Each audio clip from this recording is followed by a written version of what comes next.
everyone's having a fantastic evening, fantastic afternoon, fantastic pre-noon, no matter where you are in the world. I'm Hasan Piker. This is the HasanAbi broadcast coming to you live from Florence, Italy. I'm live and alive, everyone, and I'm using a Blue Yeti microphone, so obviously this is going to be a fucking throwback. Okay? I don't know what I sound like. I probably don't sound great. Yes. Firenze. The filter is sort of Parmesan colored. You sound like you're being held hostage. Well, it's a Blue Yeti, baby. It's crisp. It's crisp. This is the best you're going to get with a goddamn... This is the best you're going to get with a freaking silly-ass Blue Yeti. Okay, I don't care about the emails. Jesus Christ. If you are using a Blue Yeti mic, then your voice has changed. Maybe. Anyway, I'm live and alive. And, yeah. I wonder what I sound like. I have no idea what I sound like. I have a really super scuffed setup here in Italy. And, honestly, it's been a long time. It's been a long time since I streamed, and I missed it. I missed it a lot. I was like, you know, gotta do it. Gotta stream for the real ones out there. Yeah. There isn't too much going on in my life. Just kidding. This is part of the broadcast where I tell you a little bit. The super scuffed setup was a gift for your brother. No, it's not. This is not my brother's setup. The parts of it are, but my brother's setup actually has like a solid ass microphone. And not only does he have a solid ass microphone, but he also has like mic arms and all this stuff. I didn't actually bring that because it's too big, and it's too much for like 5 days, you know. So, oh, that's what happened to the color. All of a sudden, it just seems much nicer. Oof, I gotta take this off. It's hot. Please react to the no pixel mayoral debate. I'm going to unironically, Medici myself by eating a fucking poisoned apple because I've been gone for like 3 days. I'm in fucking Italy, and I already have absolute fucking baboons in the chat being like, dude, react to a no pixel debate. React to a no pixel debate that happened. And it's like, you have to be delusional. Like, you are the guy who does not understand social cues. Like, it's over. I'm back. I took a couple days off from streaming, and I'm so fucking back. We are so back. Just the absolute dumbest motherfuckers on the planet in the chat. Just literally, I'm 15 minutes in. I just turned the camera on. I've been gone for fucking 4 days now. Last time I streamed was on Saturday, and there's already dumb motherfuckers in the chat being like, bro, react to the no pixel debate, dog. You missed out on so much going on in the world of no pixel. And it's like, no, man, I'm in the real world right now, okay? That's crazy. Anyway, here, as far as my content goes, this is part of the broadcast where I tell you a little bit about my personal news, about what's going on in my life. And if I were to tell you there's not much going on, I'd be lying. Okay, I'd be lying. There has been a lot going on in the world of HasanAbi Piker. I didn't stream on Sunday. I spent a lot of that time just getting ready to go to Italy to fucking put this scuffed ass setup together, which, as you guys know, is scuffed, and didn't even achieve the ultimate goal of being able to offer you the same exact kind of quality. Chatty's an RP addict forced into the real world. Please be kind. Is he? No, not at all. No. It's not that I'm an RP addict. It's because I'm a normal human being. It's actually the exact opposite. Anyway, I haven't. I was putting this stuff together, and I wanted to make sure that I could have the lightest setup possible. So I brought a light bar. I brought the Logitech camera. I brought the new laptop that I got, this Lenovo laptop, which is like definitely a powerhouse for sure. The laptop is very good. And I brought a Blue Yeti microphone, which is not the best microphone, I'll admit. Do you plan on going to the mountains and camp or hike? No. No. How much you paying customs? $0. It's a much better laptop than Trump's lawyer. Trump's lawyer's RGB laptop. What? Who does that in Italy? Lamau? I do that in Italy. Lamau. I'm doing that. I'm here with my family. I took my family to Italy. I took my family to Italy. They wanted to do a vacation. We always do like we used to do family gatherings like this one. And so yeah, they wanted to go to Italy. So we're gonna be going to Rome.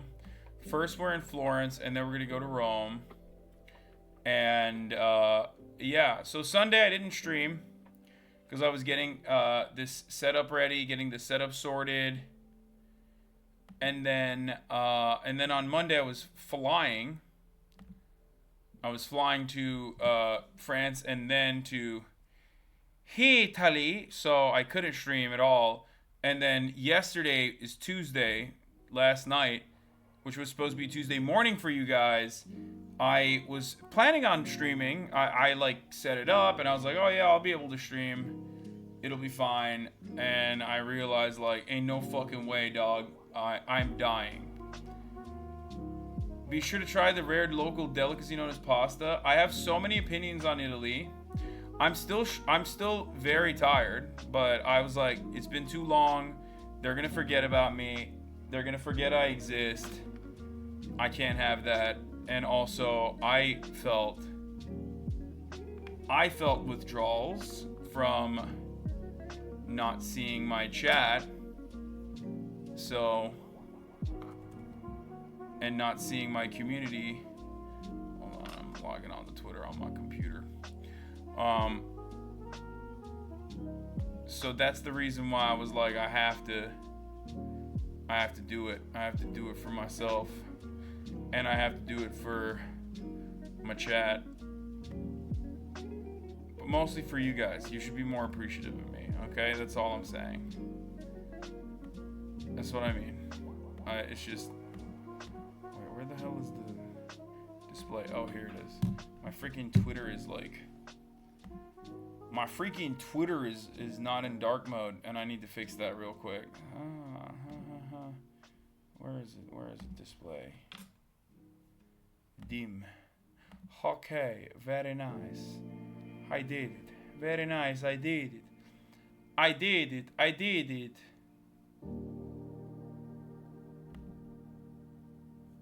Okay. I've been doing Narcos Pablo Escobar meme for the last 2 days without the HasanAbi broadcast. You have to go to the Uffizi Museum in Florence, literally best museum I've ever been to. Gelato tier, you are in Italy. Gelato tier lists when you're in Italy. That sounds like a fucking banger idea. I should do that. I should go to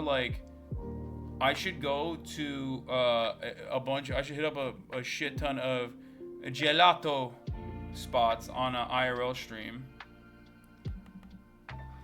Have you asked any times what they think of America yet? No. I have seen some HasanAbi heads out here, which is, I guess, surprising to me, but it shouldn't be surprising maybe. I don't know. Pistachio gelato, Hasan, you need to. I love pistachio. I am Turkish, remember? Wrong thing turned on. I am Turkish. We love pistachio. We put pistachio in shit all the time.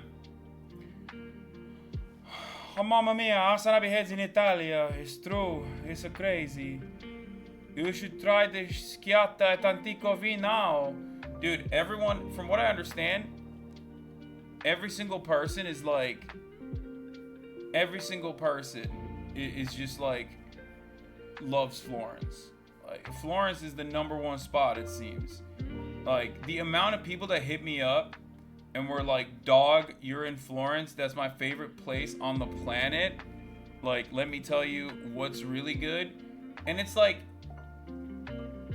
as soon as we landed in Italy, Marat made a really interesting point that I kind of agree with, and it's going to cause a rift in this community and maybe across the board. I think Italy is incredible if you didn't grow up in like a similar environment like Istanbul.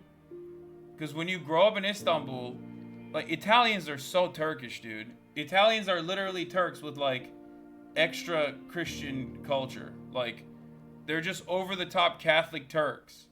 I'm not even fucking kidding. This is the most Turkish nation. I know I say that all the time, but it's literally the most Turkish nation of all time. First of all, they look Turkish as fuck. So that's #1. Okay? They look Turkish as hell. Okay? #2, they always use the hand. Okay? Always use the hand when they're talking. 3, love sexually harassing people. Also incredibly Turkish quality. Love sexual harassment, okay? That's a big one. And that's a big one, if you will, right? And, I don't know, it's just like, it is so, they're just so fucking Turkish, dude. They're so Turkish coded. I don't know what else to say about it, other than the fact that they're so goddamn Turkish coded. It's like, you have 1,500 years of culture. On the one hand, you have like 1,000 years of culture, and then on the other hand, you have the most dog shit ass fucking buildings that they've propped up, like new ones. Okay? And it's just like all the new buildings outside of downtown Florence is awful. Okay? It's just so bad, and it literally looks like Ankara. And then you get into Florence, and it's like, oh my god, it's so beautiful, it's so pretty. But like, every building outside of downtown Florence is so ugly, it looks, I'm not even saying Istanbul, I'm saying Ankara, okay? That's how fucking boring and shitty, like, the normal apartments are in Florence. And when we were first, like, leaving the airport, which is so funny, because, like, the Florence airport is basically, like, it's basically like a 3-cow-ass airport. Like, you know what I mean? There's, like, 4 luggage areas, and you get out of there and you're like expecting there to be customs and shit, because you're like, I just arrived in fucking Europe, right? But I forgot that I'm already in like the Schengen area. So for me, it's like, they don't give a fuck. It's like a cheat code, dog. If you want to go to Europe and like don't want to fucking be hassled, just like go and take a 1-hour connecting flight to like some, you know, backwater ass, small ass fucking area, and like, it's basically what you go, no customs, no waiting in line, no nothing, you just like walked outside, which was crazy. But yeah, what the fuck, swap time zones HasanAbi. ODTÜ'ye gelirsen Ankara güzel derdin. Ulan ODTÜ'yü bilmez miyim amına koyayım, biz de orada yaşadık kaç sene. Anyway, but yeah, we arrive in fucking Firenze, okay? And it's very chill. First of all, you get out of the airport. It's a tiny ass airport, which is awesome. I love small airports. You get out of the fucking airport, and immediately there's just a train, which is so sick. There's just a straight up train right there. They're like, hey, you want to get on the train? Of course, we didn't take it because I had a shit ton of equipment with me. And we had no idea where the fuck we were going. We had to figure out where the hotel is and stuff. So I call an Uber. Classic Hasan move. Call an Uber. Apparently there's not a lot of Ubers in Firenze. It's only like these massive Mercedes vans. And this lady's just like sitting in the spot for like, it says 8 minutes out. And we're like, okay. And then 8 minutes go by, and I'm like, okay, it's still 8 minutes out. What the fuck's going on? And I'm just waiting like, okay. Still 8 minutes out, another 8 minutes passes. We text her like, what's going on? What the fuck's happening? She texts me back, coming soon. And I was just like, what do you mean coming soon? Like, is this a fucking movie? Like, where are you? She said coming soon. Yo, it's been like 25 minutes. I'm waiting on this fucking Uber. And she's like, coming soon. I was like, all right, this place is ridiculous. This is a fucking ridiculous country. Okay? Fun fact, Taxi Lobby basically killed Uber in Italy. Yeah, everybody says that Uber doesn't work here. Like, they act like, if you ask Italians, like, if they have Uber here, they say, no, there is no Uber. Anyway.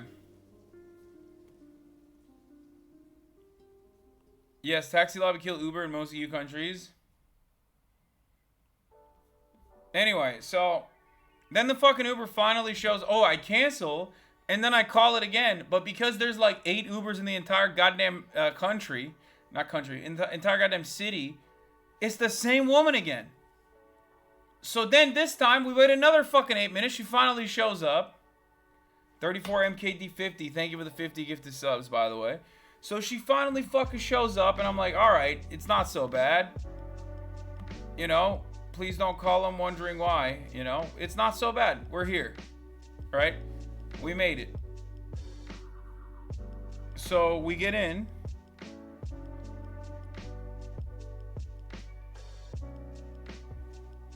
We fucking, we get an Uber.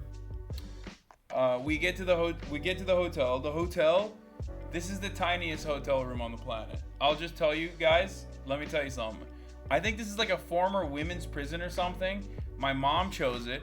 And I told my mom, I was like, Mom, you know, it's like, this is your thing. You love Florence, you love Rome, you love Italy, you love art. Please get us a hotel room that's like very nice so I can stream out of it, right? And, you know, money is no object, right? So my mom took that, and instead of getting us like a fancy hotel, she got us a hotel that she wants, which is, of course, right in the middle of the fucking action. So we're in smack dab in the middle of, like, we're next to the dome, okay? We are literally on top of the motherfucking dome. She, like, picked the best location. And, of course, if you're on top of the dome, it's going to be it's basically, like, you know, it's super tight. There's a lot of, there's shortage for rooms here. The Duomo. Sì, signore. Signore. The Duomo. Stream with a window view, please. No, you can't, because the buildings are fucking tiny, and I'm looking at a courtyard. So I can show you, like, the outside. I can try and show you what the fuck's going on out here. Okay? Hold on, I'm gonna do that in a sec. Hold on, I'm gonna show you. 1 second. No, I'll show you. I don't give a fuck. We're leaving soon anyway.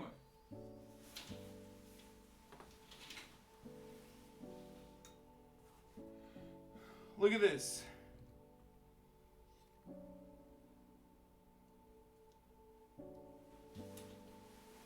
Can you even tell?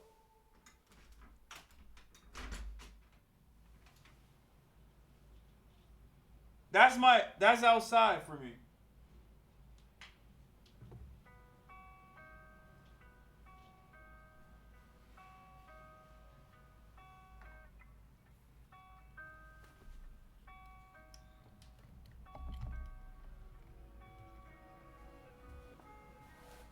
It's loud as fuck too. Oh god. It's nice and cold though, at least. I can't control the climate in this room. It's fucking annoying. Yeah, I'm looking directly at a fucking wall, an Italian wall. A wall with a light right next to it. Okay? So I was like, I'm thinking, you know, we're gonna go to fucking Four Seasons, right? Four Seasons, Firenze. We're gonna live like fucking Caesar. I'm thinking, I'm thinking she's gonna order, like, she's gonna get this, like, incredible fucking room, and we're gonna have people, like, feeding us grapes and shit, you know what I mean? No, I'm looking at the fucking landscaping, dude. The room is so tiny. I don't know how to describe it, okay? I'm thinking, like, we're gonna be fucking living, like, I'm gonna be eating while I lay down. That's what I thought. I thought I'm only gonna fucking lay down flat and eat like the Romans did, right? Like, that's what I'm thinking. I'm gonna get goiter and shit. Turns out, I'm looking at one light bulb outside. That's all I got. That's my fucking view. Okay? And it's like, my mom chose it, of course, because not goiter, gout. Sorry, I said goiter. Different thing. You're not the emperor, little bro? Yeah, I thought we were gonna live I thought I was gonna live La Vida Loca. Okay? I thought we were living La Vida Loca, okay? Turns out, we're not. We're not living large at all, and we're only living, I mean, we're fucking wheeling my mom around because she can't walk, so she's on a wheelchair. So, like, it's been a bit of a nightmare in many different ways. It's kind of funny. She loves to travel. She loves Italy. So, like, you know, her baker cyst is, like, popped the fuck off, so she can't really walk that well, which is fine. It's whatever. But Italy, not exactly the most fucking ADA approved area, okay? Especially because, like, guess what, dude? These motherfuckers did not plan the city for wheelchairs at all. It's all cobblestones and shit, okay? So I'm literally fucking pushing my mom through these goddamn cobblestone fucking streets. And you know, it's not into these buildings, many of which don't have accessibility. So that's what happens when you plan the fucking city in, like, you know, 1 BC, okay? Like, nobody out there was thinking, like, oh, what's gonna happen if you can't walk that well? You know, they just kind of killed you, I assume. Okay? So,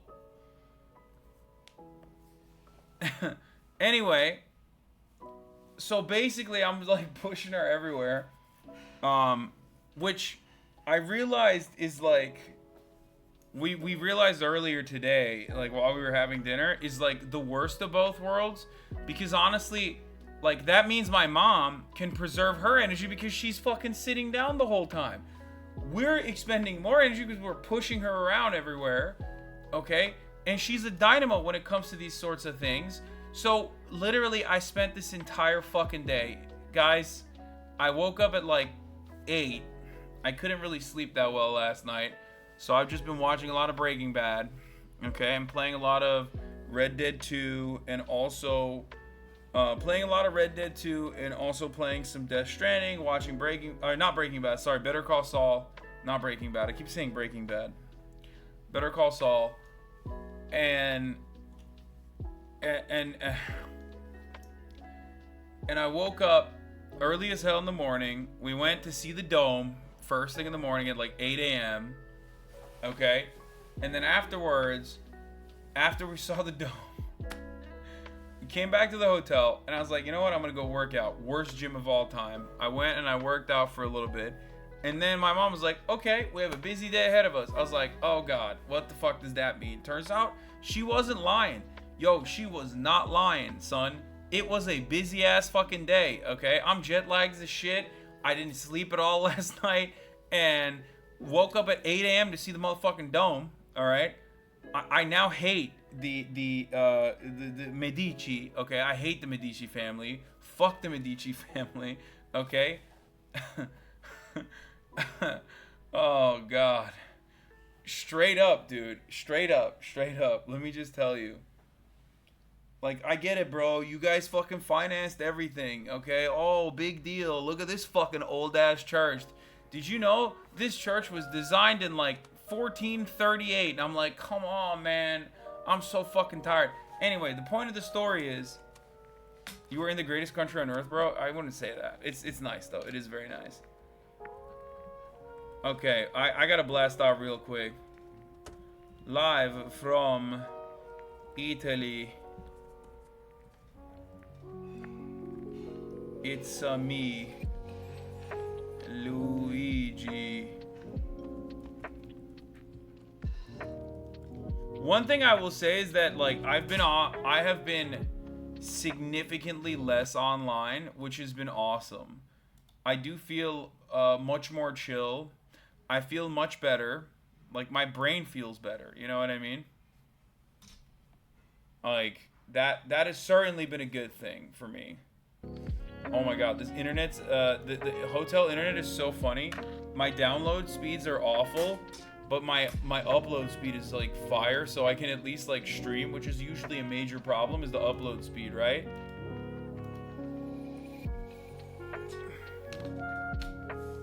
Turns out now when your download speed's not great, you can't really download shit. Like I've never had these issues before when I'm streaming, but like because the download speeds are kind of shit, it fucks up sometimes. Anyway, is it just time away from streaming, also time away from social media? No, it's not just time away from streaming, it's time away from social media that's been really good. I think like straight up time away from stream is whatever, but the major thing is time away from social media. That's definitely what it is. Social media is awful, dude. Here, by the way, I blasted off. Oh, Florence food. I'm gonna get to that in a second. Hold on.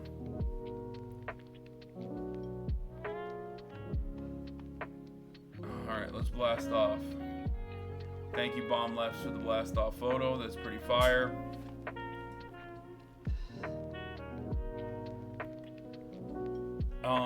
What was I gonna say? Kai is a menace to Ray. Oh my god.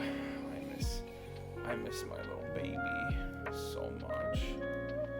Oh my god. There's so many dogs here. Yo, Italy is the most dog-friendly motherfucking country on the planet. Holy shit. Oh, Angry Nimrod. Thank you for the 5 tier 1 gifted subs. And 34 MKD50 with another 50 big ones. Or not 50. Or is it 50? I don't know. Holy moly. You're out of control here. Fix your mic, Hasan. Shaking my head. I'm going to headbutt you through the fucking computer. Okay? Fuck you. No, I do not plan on reacting to the Grand Theft Auto mayoral debate. What the fuck are you talking about? Y'all are so silly, bro. I'm not kidding. I feel like people are doing this on purpose. They must be. They must be coming in here and being like, come on. This is it. This is it. This guy, he's back. Gotta be as annoying as I physically, humanly possibly can. Right? That's what it is, right? Be honest. Be honest, right? You're like, oh, I haven't talked to daddy in so long. It's been days. I haven't heard from him. I haven't seen from him. I missed him. And what did I miss the most? Having him fucking react to the dumbass shit that I have to say in the chat and get yelled at. Okay?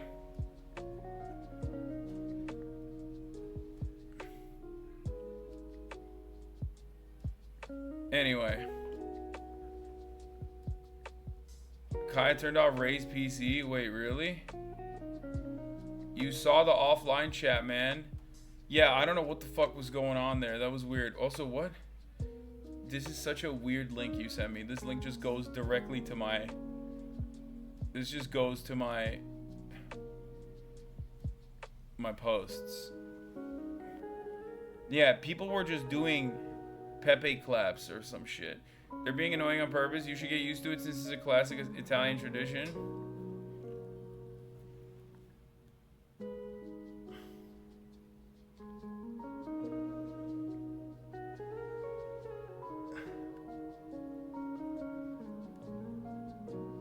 Yeah, chat's missed me because, like, you know, they were hanging out with family and they hate that, obviously, and they didn't get to feel like they belong somewhere, you know, which is in this chat. So I suspect that's the big that's part of the reason, right? I assume that's a big part of the reason. why chat is behaving this way, even though I've been gone for a minute. All right, here. This is what I sound like right now, and this is what I used to sound like. Oh my god.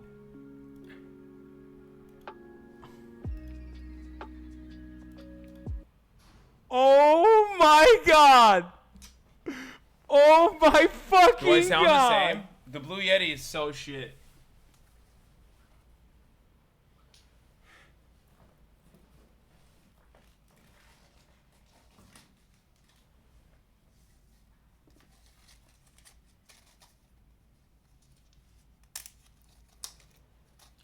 Yo, it won't even fucking... Oh my lord.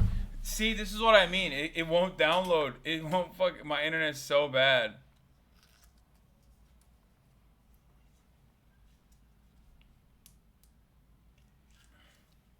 So much better quality than right now. You sound ass as fuck right now.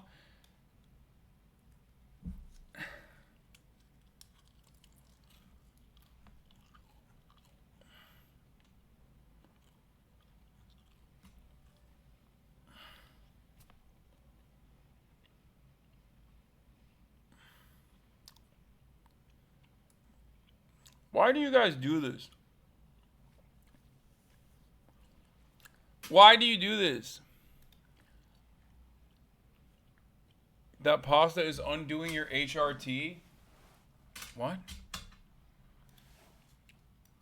What does that even mean? I don't even understand what you're talking about. Like, we're so back. We're so back, dude. We are so fucking back. Like, I don't know if this means, like, I'm getting fat. If this means that, like, I'm getting balder or something. I don't know. No, you don't. You literally sound better than the Blue Yeti in 2019. I know this. I've watched far too much old song content. Jesus Christ, I'm the expert.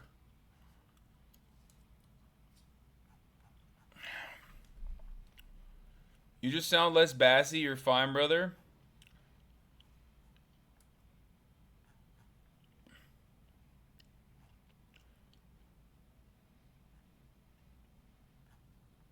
This is why. Maybe it wasn't social media. Maybe it was being away from stream that is like better for my mental health. Streams have gotten mentally draining, for sure.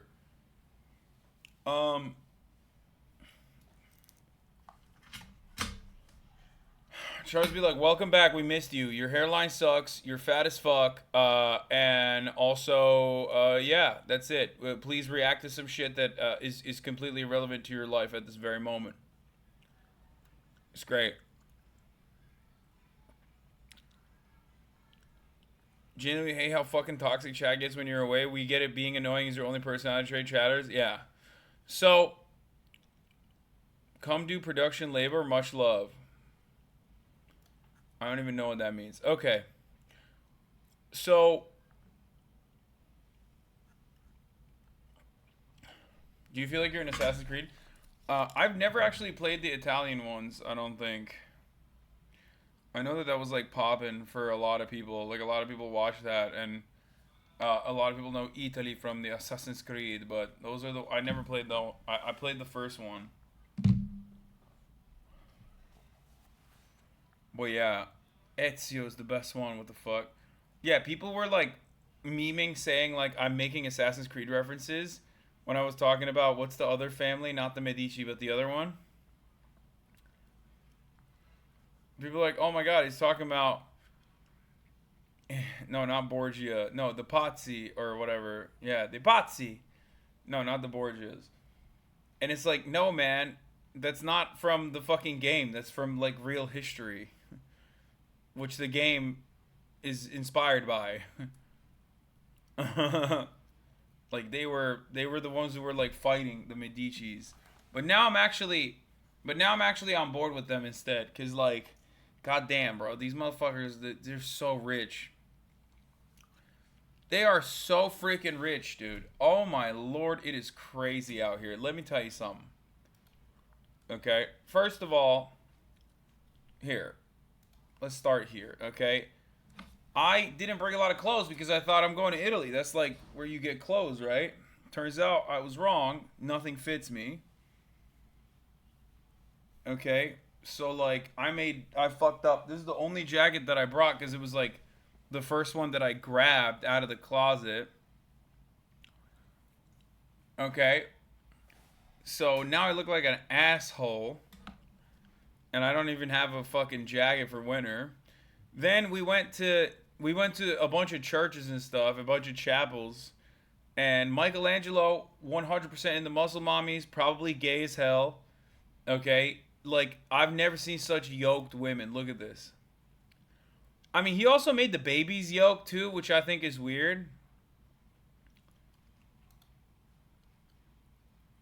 But yeah, he made everybody yoked as fuck. Bro, the babies were jacked.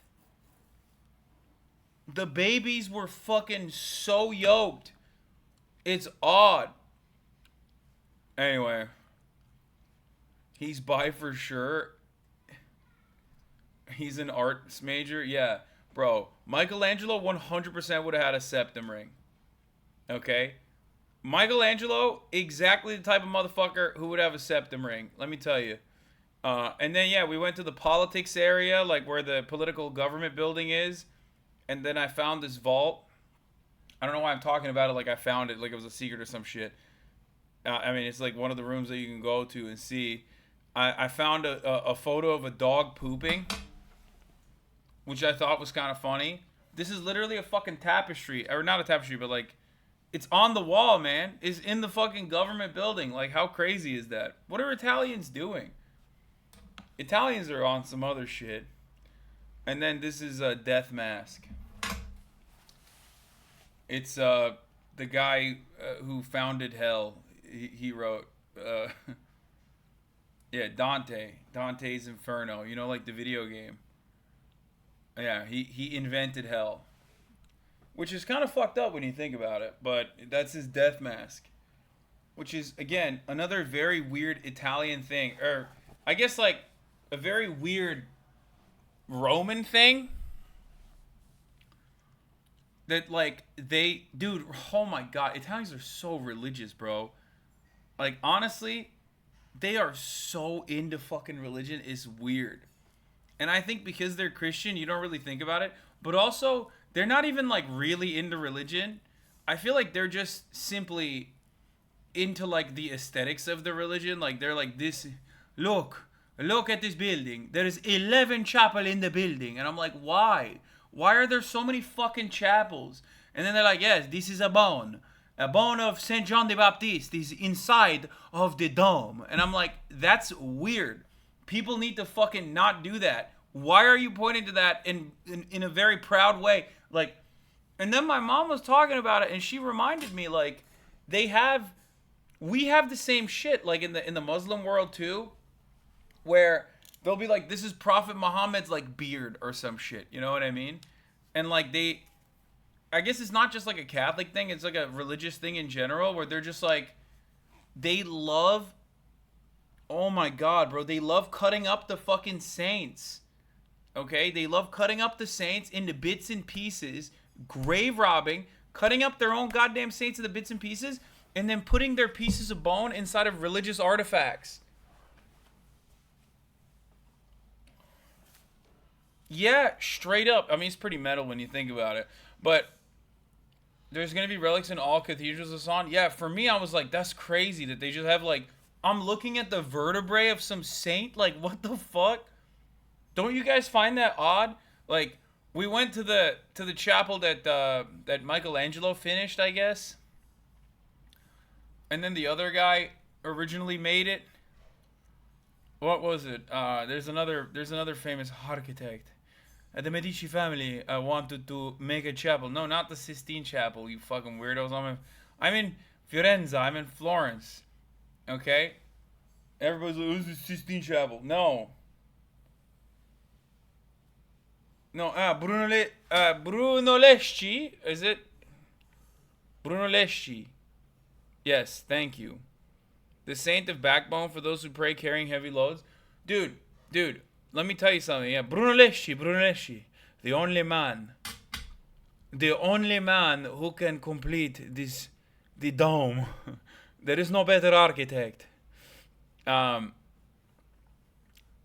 yeah, Anyway, they it was weird. It's weird as fuck. We went into this like, Medici family church, right?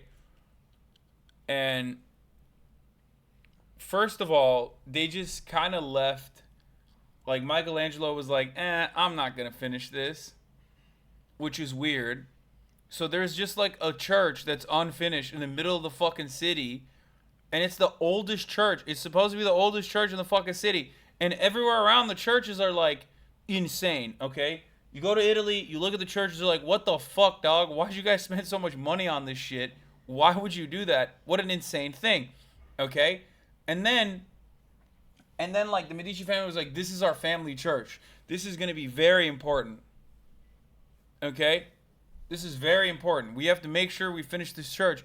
And then Michelangelo, for one reason or another, was like, "Nah, dog, it's all good." So like the outside of the church is just completely unfinished. So it literally looks like a church from the fucking 10th century, next to like all these fat churches, right? But then you go inside of the church and you're like, "Oh my god, why did they spend so much fucking time on this? Why did they spend so much money on this?" Like, dude, it's so crazy. The amount of, like, they were just flexing, bro. The Medicis were just fucking flexing on the goddamn peasants. They were like, "Oh yes, we have all of the loans. It's not a usury. Only Jews do that. We do something different. We buy the Pope. We buy the church. It's a very good.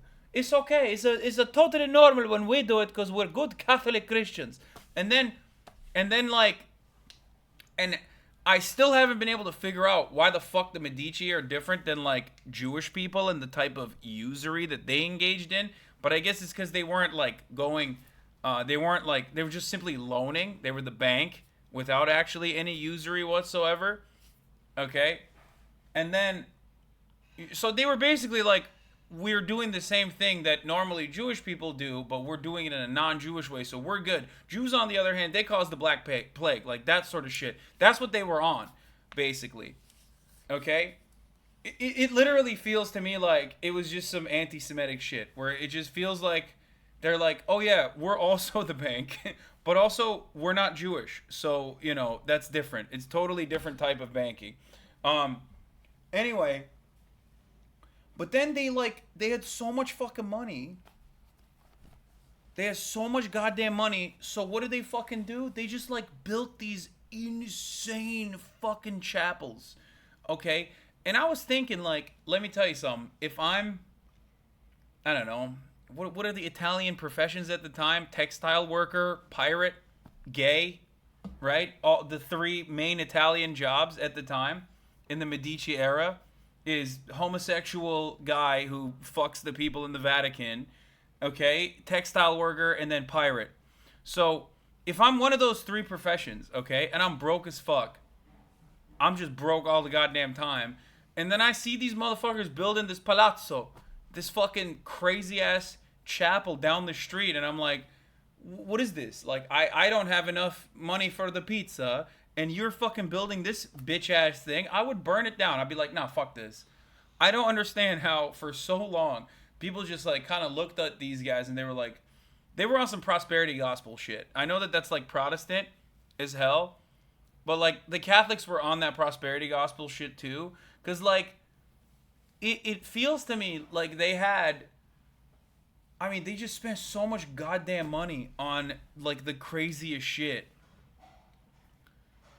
And there's so much poverty at the time too, and it just doesn't make any sense to me how nobody was like, "Wait a minute, like why are these guys getting marbles from literally like rare earth minerals to put in their fucking chapel when I don't have enough money to eat?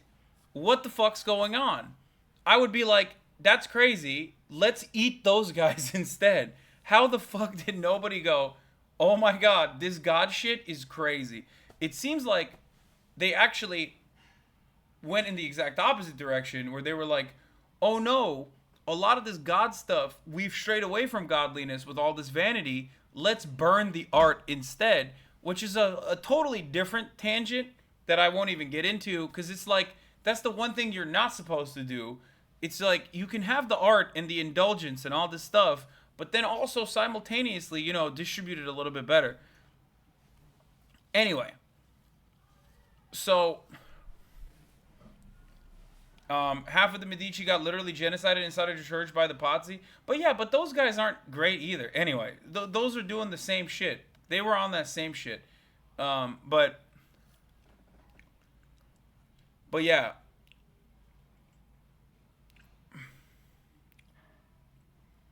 Bonfire of the Vanities. No, but I don't like that either. I feel like art is good and important, and you shouldn't burn the stuff down. I mean, after all, look at this. Look, I mean, come on. That's literally in the government building.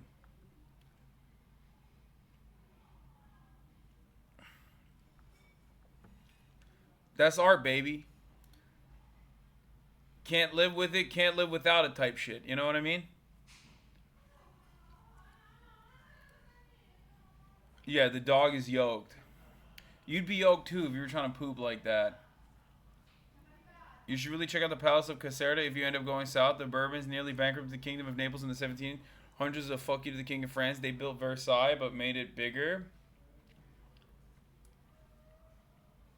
Hasan, that is a clue to the Da Vinci Code. All I'm saying is the American Protestant mind could not come up with a dog taking a shit. Okay?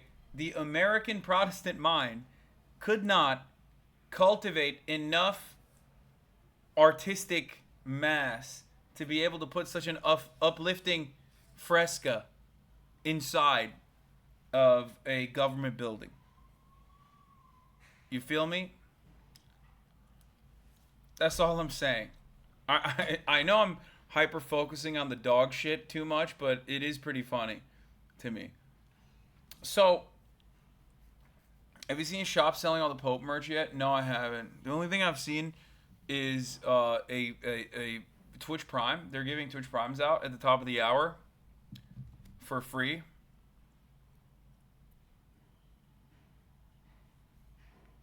Yeah.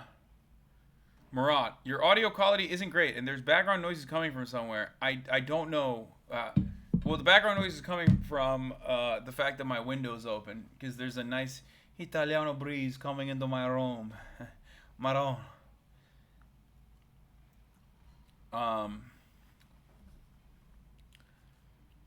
But also, there's not much I could do. Sakura Gore. Thank you, Sakura Gore, for the 10-tier gifted subs and 34MKD50 for the 50 gifted subs, allowing 60 people to no longer see the ads at the top of the hour. It's a 3-minute ad break now. You're right. Hello, here it is. Bill Vogue. Dude, wait till you see St. Peter's in Rome. It's out of control over the top. I mean, I saw Sagrada Familia and that's like, that's it. I mean, it's obviously modern, so it's different. But, oh, one other thing. Bro, one other thing. Italians, they want to be, anonymous user, thank you for taking this up. They want to be Muslim so bad. What's up with these domes, dog? What's up with these fucking domes? You feel me? Oh, look at me. I got a big ass dome. It's like, yeah, dude, I know. I grew up in Istanbul. I don't know if you know that, but Ayasofya is there, okay? A lot of mosque style domes. Oh, look at how big of the dome. And it's like, bro, you just want to be Islam. You want to be Islam so bad. Don't even fucking play with me, okay? That's Byzantine law. I know. They want to be Islam so bad too. Churches predate mosques. I know. I'm kidding. Yeah, the top of the hour bell. Did you hear it? That's why Turkish is low-key easiest, because the Ottomans spread through everything.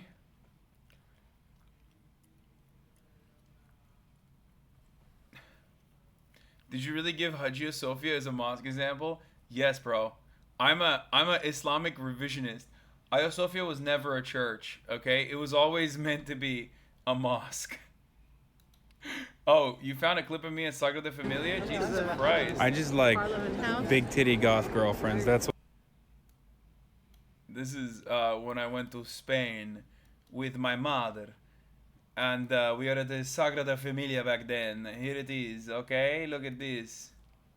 To the I just like Parliament House. big titty goth girlfriends. That's what I like. Okay. Well, anyway, so it's about reaching up, as high as possible. What is that? I'm just laughing because I said nothing. Never mind.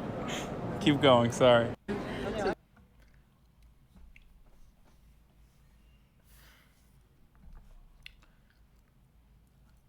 How's the food? Oh my god, the food. Oh god, it's so good.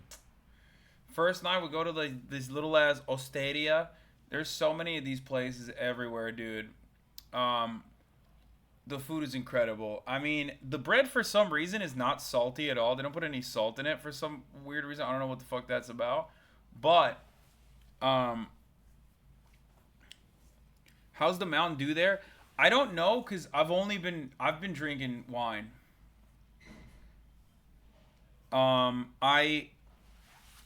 Italian food is mid? No, it's not. Oh my god, I had the best ossobuco I've ever had in my life. The bread is really, really plain. That's a Florence specific thing. There's no salt in the bread. I don't know what the fuck that's about. In Florence, it's a tradition to eat saltless bread. Everywhere else, they are normal. Huh, that's interesting. It is weird. It is weird why the bread is saltless here. But the sandwiches, dude. You go to any random ass restaurant, like basically carved out in a cave, okay? In Italy. You go anywhere, the sandwiches the sandwiches you're gonna have are gonna be some of the best sandwiches. Is the best sandwich. Wait until you have pasta in Italy. Yes, the pasta is incredible, but that's like expected. Also, I've had really incredible pasta in other places too. This is an old clip. Stealing, all about stealing intellectual property. That's how I see it. Shut the F up, dude, okay? I don't want to curse in front of my mom because I'm a good boy. You have no problem cursing in a church. Yeah, why the fuck would I care about cursing? Sorry. Apologies, mom. You had tiramisu in Florence yet? I had one tonight. It was weird. It was like not real tiramisu. I don't know what the fuck that was about. Are you retiring the Italophobia? Bro, are you kidding me? I came here to make my Italophobia more powerful. So if you think I'm going to stop with my Italophobia, let me tell you, I'm unstoppable, okay? I was the gabagool, incredible. Oh my god. Oh, so fucking good, yeah. You look fucked up back then? Yeah, I was, I think it was because me and your mom were fucking a lot. And, she was sucking the life force out of me. Straight from my cock. That's why I looked fucked up back then.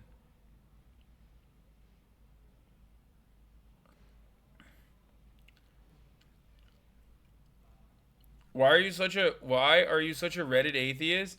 No, my perspective on dude, my perspective on religion is live and let live. I don't have a problem with that at all. I actually also personally think it's cool that at least there was some kind of some kind of art that they were making. Kill that mosquito. Where's the mosquito?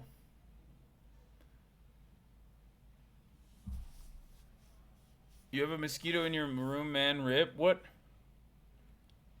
are you talking about? Is this a meme or something? What?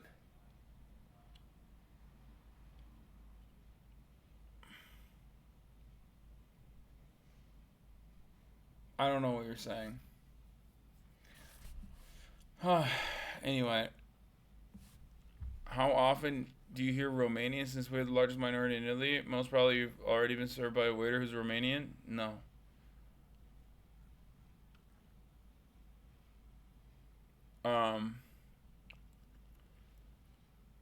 So far, do you prefer France, Germany, or Italy?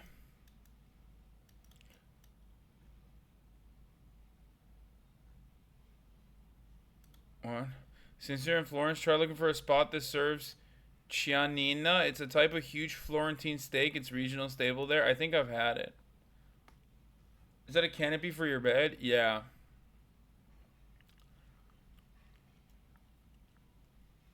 Found any Roman standards yet? Yeah, always. I'm always looking for Roman standards. Okay, here's a Kaya pup date while I go pee real quick. Oh my gosh, look at, she's doing that thing where she's like floored. Look at you. Have fun today? Went on a huge walk. Went on the biggest walk of all time. I practiced her training. Hasan was like, you need to practice her off-leash training. And so I did. You know what I did? Okay, so I wonder if she'll do it inside. So she is trained to be off-leash. Okay. Go like this.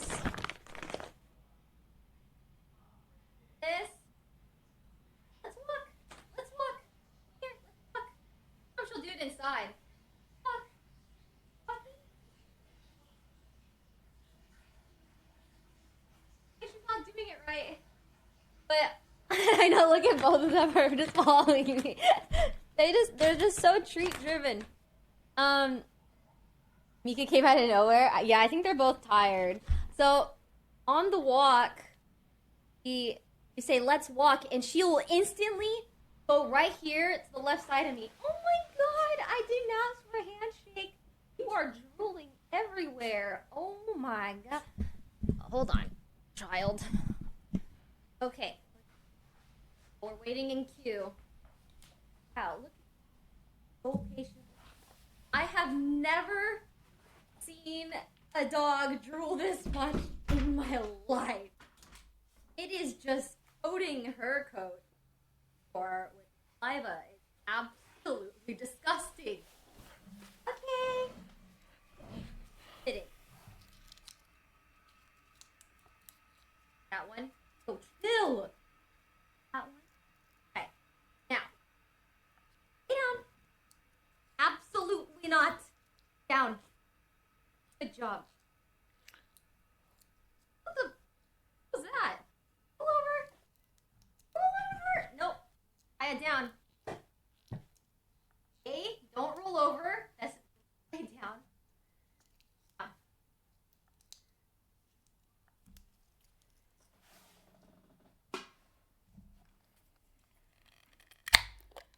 Kaya is the best girl.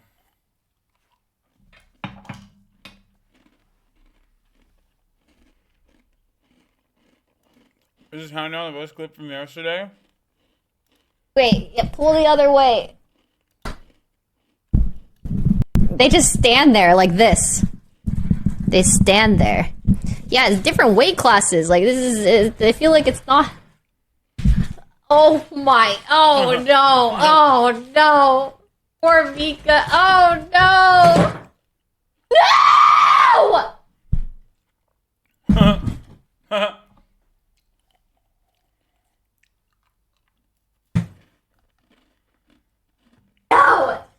No! No! Am I live? Am I live? Am I live? Kaya unplugged the PC. Am I live? Hello? Refresh? Am I back? I'm refreshing. Okay, we're live. Oh my god. Okay, so I have... She literally ran and unplugged one of the cables. Okay, go! Relax! Stop it! Huh. She's such a menace, dude. Kaya is doing Baki shit? What do you mean? Okay, the clips, everybody. Is it bad that we died? Like... Hey, stop it! Oh! Kaya, stop! I hear dogs. Sorry! Everyone be quiet. Phil! Our dogs. Shh. I'm back. Are you dogs? They're just loud as fuck! Neon, be quiet. Ray, you're gonna get us killed.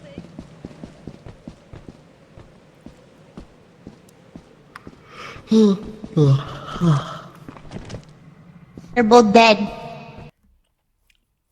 It's funny that Mika thinks like he's got anything.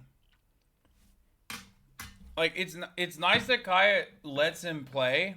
You know what I mean? Like, I feel like she used to be worse with little dogs.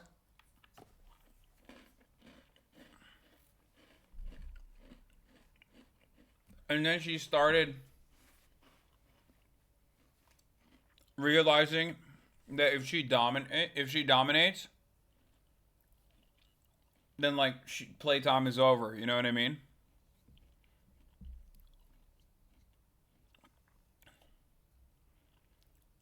Small dog energy. They think they can beat anything and anyone.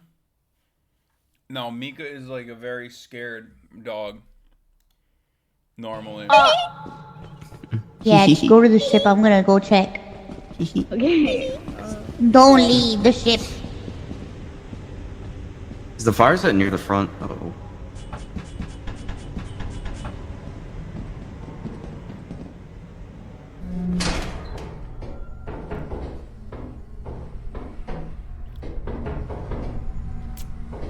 What it? They died to the turret again? Is that what it was? Yup. Yep. Kaya is back and huge. This has 44,000 views. What the fuck? Bro. What the fuck? Dude. I'm washed. Kaya clears me. Kaya is a better streamer.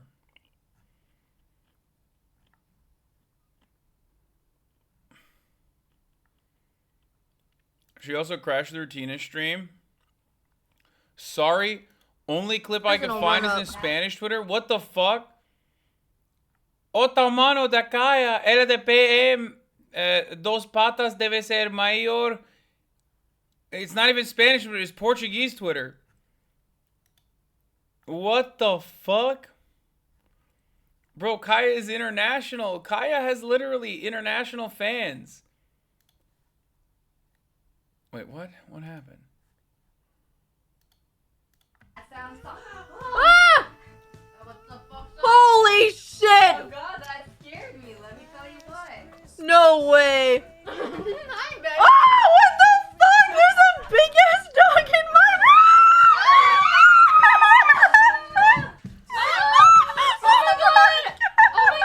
Oh my god! Wait, she's... Dude, what the fuck? I swear, she's a cutie pie. She's not like scary. God, she's such a fucking menace. She's such a menace. She is one of the girlies, 100%. She probably loves it. She probably loves being at the house with all the female energy. You know what I mean? Everyone's like wanting to pet her and shit. knocking it over. Hey, holy shit! Oh my god! Dude, my room is not ready to be revealed. It's so messy. It's okay. If it falls, it falls. It's fine. I got it. If it falls, it's totally okay. Holy shit, we need chairs. Oh my. No. Are you? Oh. She's as tall as Ray. Starting to shit because clearly you lie. What about You what do we about lie? Celine? Back What about anything? Celine? She died to the ghost girl. Oh. On, Yeah. On Val? Look how good natured she is though. Look how good natured she is. She's just like she gets carried around. I know. It was sick. Like she just freaking appeared and bada bing, bada boom, got her. It was sick. Time I knew falling. She Oh my said god. it was How did Ray die? Ray, what did you die to? Oh, you died to the loop bug.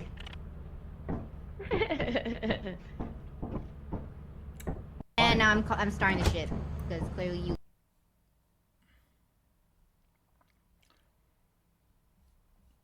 Oh man, rolling over like a champ. Oh no, she's so good.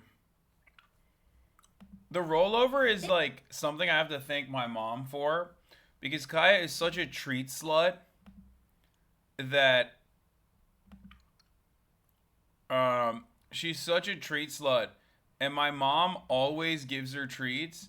So she literally will around my mom, she will just dive she will dive into the ground and immediately start rolling over. It's so funny. She just runs up to my mom and will get down on the ground, like jump to the ground and start rolling over immediately.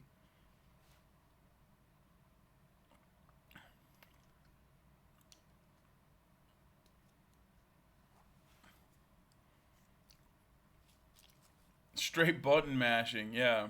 Lay down. Lay down. Ow. Ow. Oh, look, she's doing God. it. Ow. Roll over. Roll over again. Roll over. Roll over. Roll over again. Roll over. Roll over. Roll over. Pink. Pink.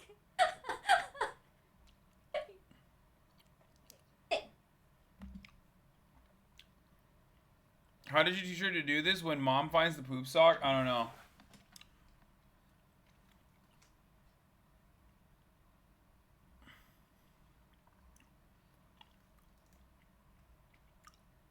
My dogs did that back to back and threw up.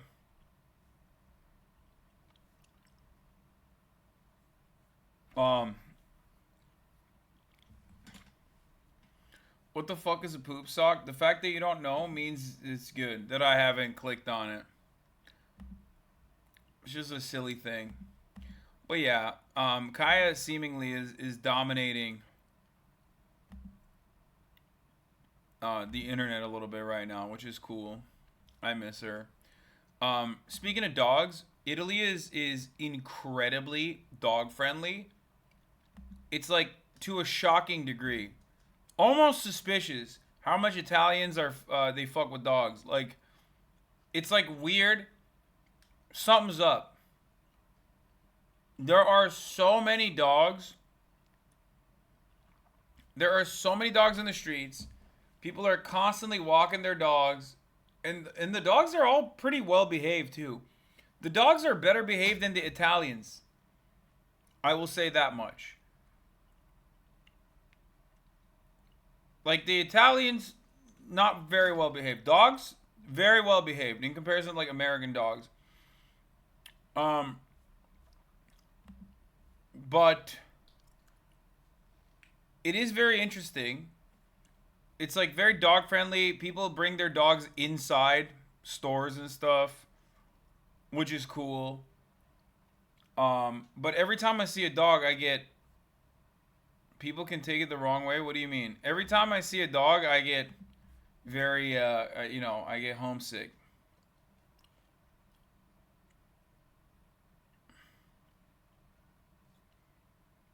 I mean, we have a common sentiment here that dogs are fascist, so I imagine Italians get along well with them. Wait, what? Cats are fascist more than dogs. What the fuck?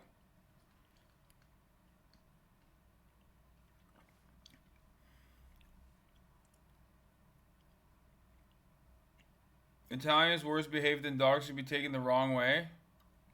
You know? Wait, what?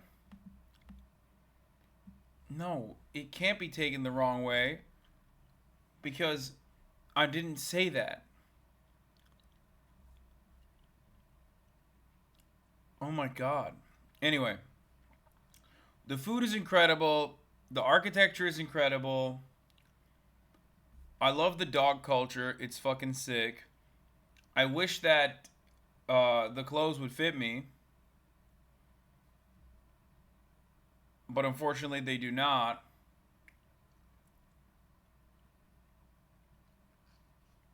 Cats are Leninist Maoist, Gonzalo thought, actually. Yeah, true. Have you visited a bunch of different cities or focusing on one or two? No, we're in Florence for a little bit. And then after Florence, we are going to go to Rome. I don't know. Have you guys heard a little bit of have you guys heard of a little city called Rome? Roma? Rome? Yeah, that's right.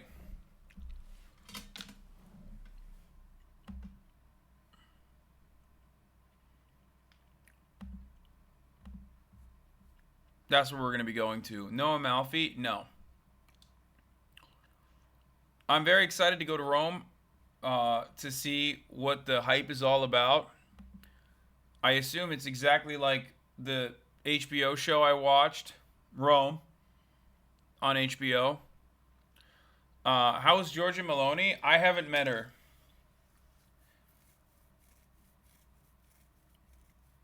So, are you going to other EU countries? No. I am. I'm in Florence, and then I'm in Rome, and then I'm back. I'm back in Los Angeles.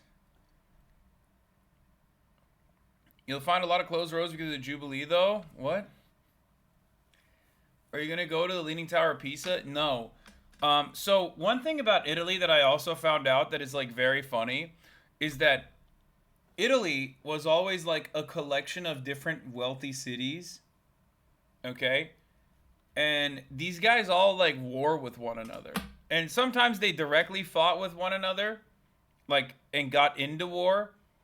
But also, like, they've kept up that anger and resentment, I guess. So apparently, like, if you fuck with Florence, like, you don't fuck with Pisa. Okay? Like, all my homies hate Pisa type shit, right? We don't fuck with Pisa at all. We're all fucking Florence guys out here. Okay? Apparently, like, the first guy that built Florence, what's his name? Commodore or whatever? What was his name? Comandante? I forget what his fucking name is. Anyway, the guy was, my mom hired a dude to, no, not Commodus. Some of you guys are just making names up. Okay? Condottiero? I think that might be the guy. I don't remember. Anyway, so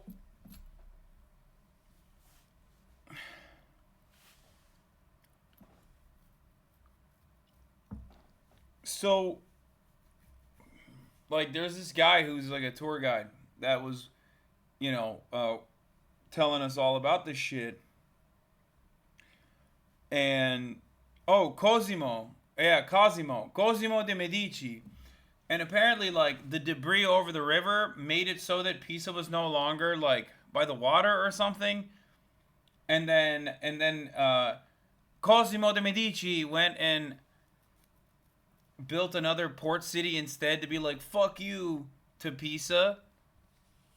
And he went and, like, built, what's the other city?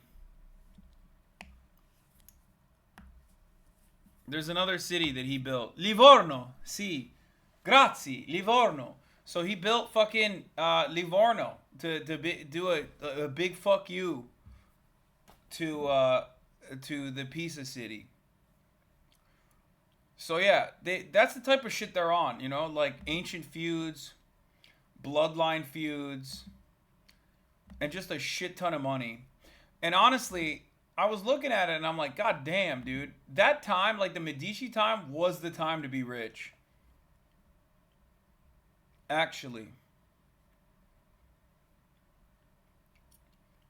Like, these guys had it locked down. Jeff Bezos is profoundly fucking wealthy, right? But I feel like if he were to build a monument to his wealth in the same way that these guys did, you wouldn't get the same level of admiration. Like, I was thinking about it a lot, and obviously I talk about this attitude that we have under capitalism, where we think we're totally above monarchies and theocratic era formations. Like, I'm talking just societal attitudes towards those in positions of power, right? Under theocratic monarchies or under feudalism, it was God ordained that the wealthy had to have all of the consolidation of power at the tippy top. Okay? And then now we worship the altar of capitalism, so we now think it's meritocracy. It's not God that gave Jeff Bezos all of that wealth. It's actually wealth that he earned by working really hard, because meritocracy is real. That's what capitalism is all about.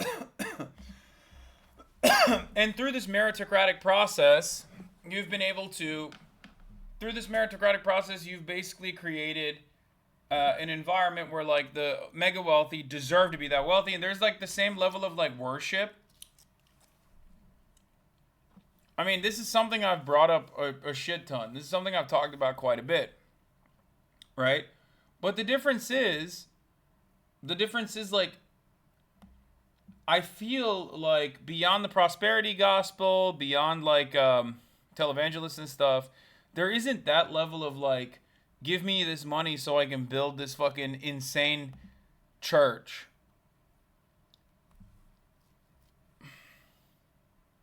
Give me this money so I can build this insane church that you can maybe go to once every year or once a year. You know, while you fucking starve in the streets. I don't know. Something to think about. But I do feel like, you're saying they at least helped art grow? I agree. So there is some good there.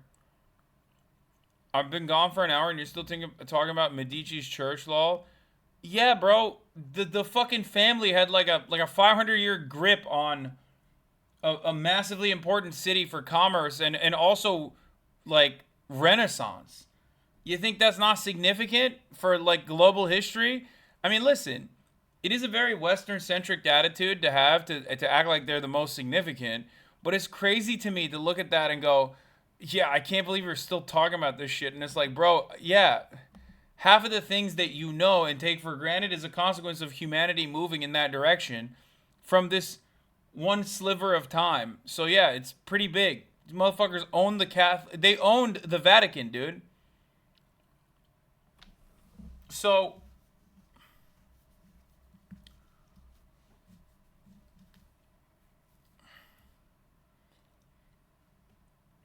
and near unlimited untaxed income to use for political manipulations. Yeah. Those Italian rich guys were more like our capitalists, though. They were more like merchant princes, not landowners. Many of those cities were republics. Yeah.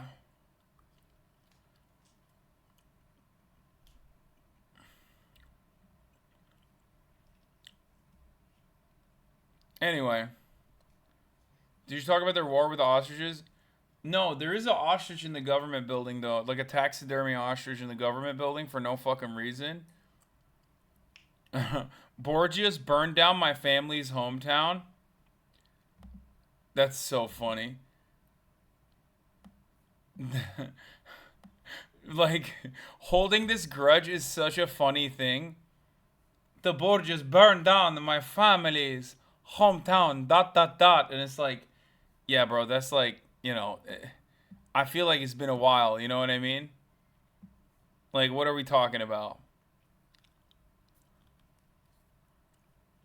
Is that an Assassin's Creed reference? I don't know.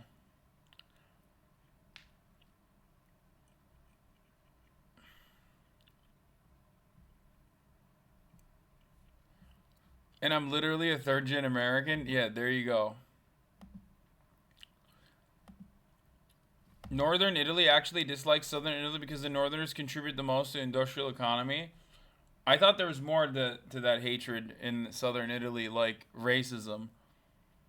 I feel like that's the Northern Italians only hate Southern Italians because Northern Italians contribute more to the industry.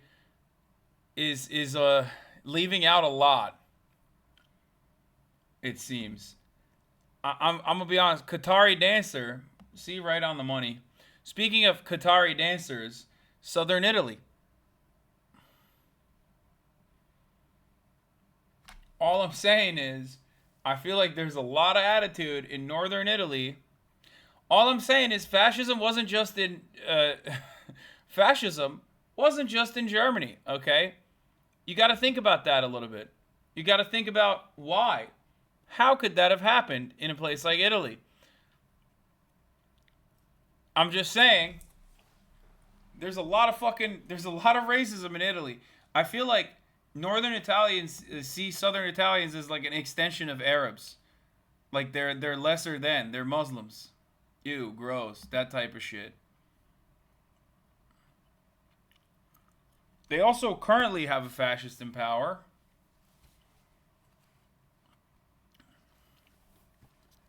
So there's that too. Have you talked about the amount of people who came from other countries to help Nazi Germany? No.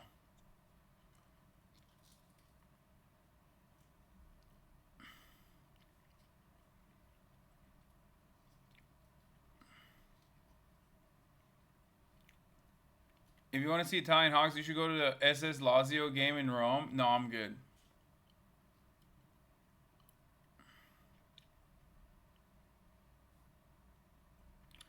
I'm Northern Italian here. People of Southern Italy because we need domestic exploitation towards some group, especially since we couldn't even do colonialism right. Gramsci literally wrote a whole ass book on the Southern question. Italy also had the biggest communist party in the Western world, though. Yeah. Rome has a heavy fascist presence. Keep your head on a swivel when you're there. Yeah, I don't think they give a shit, dude. I'm gonna be honest. Like, I'm just a tourist, just like everybody. I'm just a tourist, just like anyone else out here. I don't think they give a shit.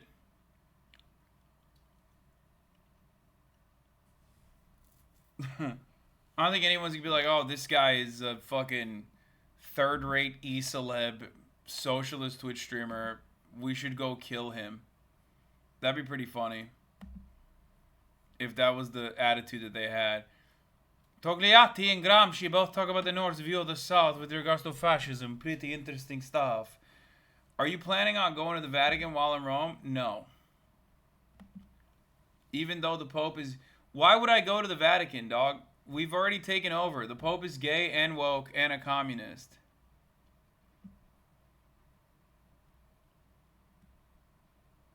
What is this? Austinox post? No, he was just gay. This is weird because it discourages straight women from being strong. It implies that no straight man would like a muscular woman. Do better, Mr. Show. Twitter's the only place. Wait, what the fuck?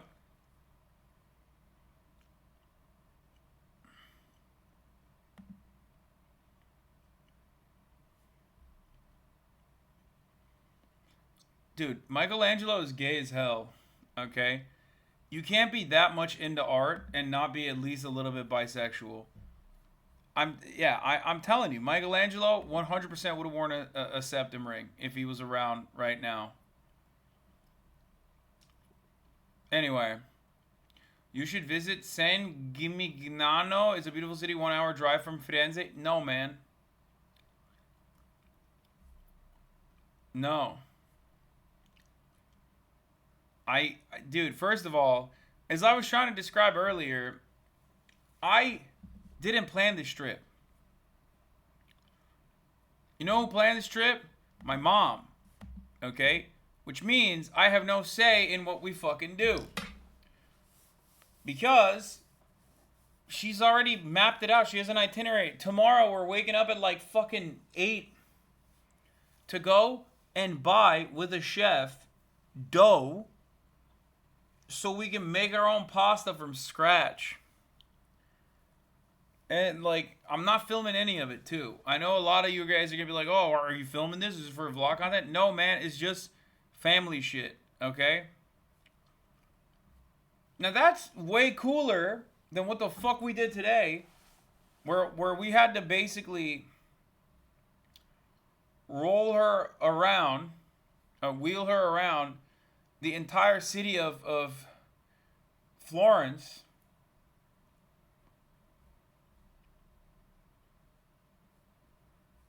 You know, and oh, that's the other thing. We did like a 3-hour tour, walked around, and then after the tour was over, we come back to the hotel for like half an hour, and then I get a call in my hotel room, and lo and behold, we're leaving again. Turns out now we're going to the politics area, like the political government building. I'm like, oh, fuck, okay. We go to the government building. It closes at 7, right? We're there from 5:30 to straight up. We're there from 5:30 to literally 6:45. And the people that are there, like the workers there, are literally begging us to leave. They're like, you know, it's about to close. Yeah, we close at 6:40 normally, 6:50. And it's just like, I know Europeans don't like working. Like, I know. Nobody wants to work anymore, especially not in Italy. It's like a bit of a meme, but it's also very real. Europeans don't work, right? They don't have that American Protestant work ethic. But like, my mom was really pushing the boundaries of acceptability here. Like, I have never experienced something like this before, where I felt like we were being watched everywhere we went in the government building, where by the end of it, like, we were trying to get to the elevator and there was like people blocking off our access from both sides, like closing in on us to like be like, all right, you have to leave, you have to leave, you have to leave, you have to leave. Italians literally smoke at the gym. Yeah. But yeah. God damn, I'm tired. They watch your streams? No, they don't. No, I do. I have had a couple HasanAbi heads come up to me, which is funny. Do you miss inhaling all the cigs from the street from literally everyone? No, it's actually surprising that there's not that much cigarette smoking that I've encountered or experienced so far.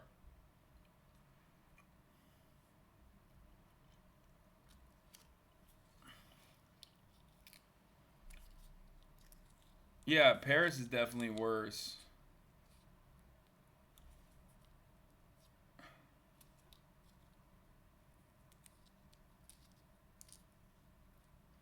Black content creator made a video recently about why she refused to travel to Italy again, and one of the reasons was that they were treating her so poorly that a white American made a statement to the people about it. Jesus Christ. I mean, yeah, I am white, so I haven't experienced that. And I'm like white in an Italian kind of white, so like nobody thinks I look out of place in a place like Italy, you know what I mean? Half the fucking population looks more dark than I am.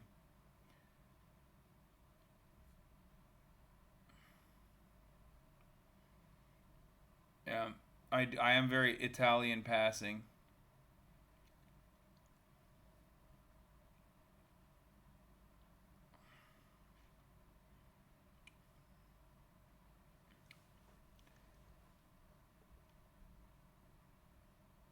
I've been to Rome 3 times and I'm black and I never encountered that personally. I feel like Rome is so tourist friendly that maybe it's different. Anyway, in Italy, treat Italian Americans worse than any other white Americans. Lamau. Are you jet lagged? Yes. Did you get pickpocketed yet? No. I feel like I would have opened up with that if that was the case.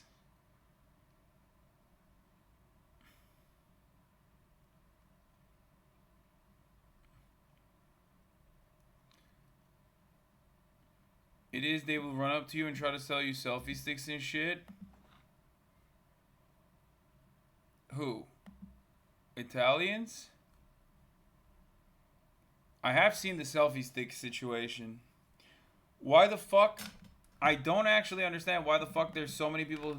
Like, the selfie stick economy is crazy out here. Like, I guess it's selling like hotcakes, okay?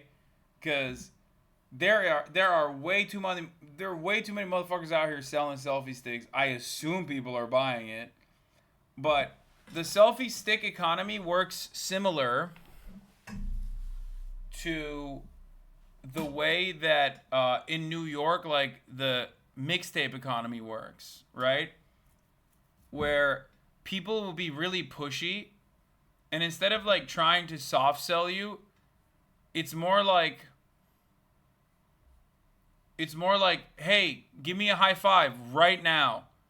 Give me a fucking high five, like, shake my hand, shake my hand, shake my hand. Like, it's like so aggressive, and it's like, no. Like, I don't know you like that. Why the fuck would I shake some random motherfucker's hand in the middle of the street? That's crazy. Why would I do that? Shake my fucking hand right now. You buy this selfie stick. Buy this now. Dudes also try to sell you beads and say they made it just for you. Yeah, I saw that too. Champagne socialists mad at the Italian free market. Yeah, I mean, don't step on the photos on the floor next to Duomo. It's a scam. They put it on the tourist way so they make you pay. when you step on it by accident. Yeah, I haven't done any of that.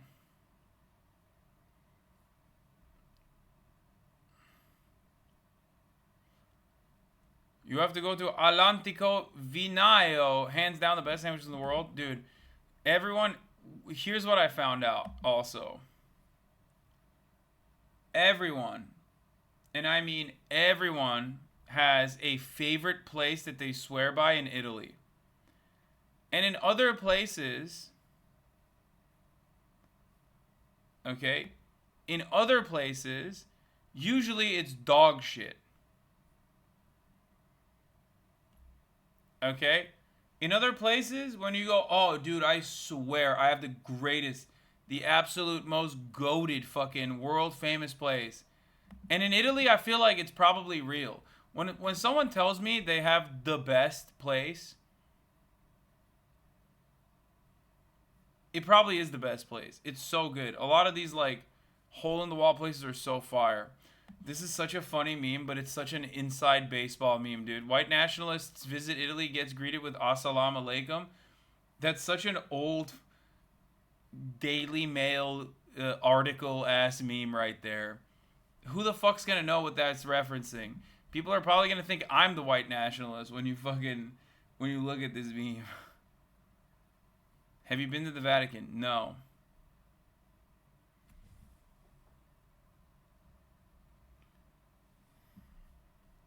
Yeah, most people have no idea what this is.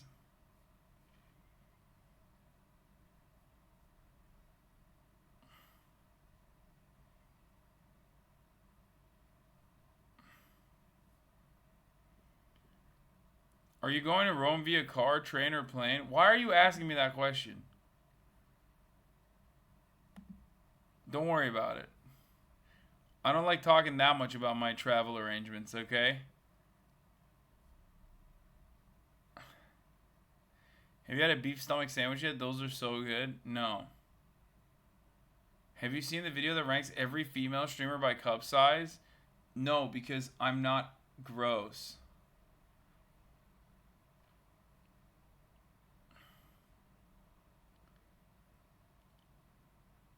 I wish I could hear what you think about Pompeii. It's probably the most fascinating place in the whole country.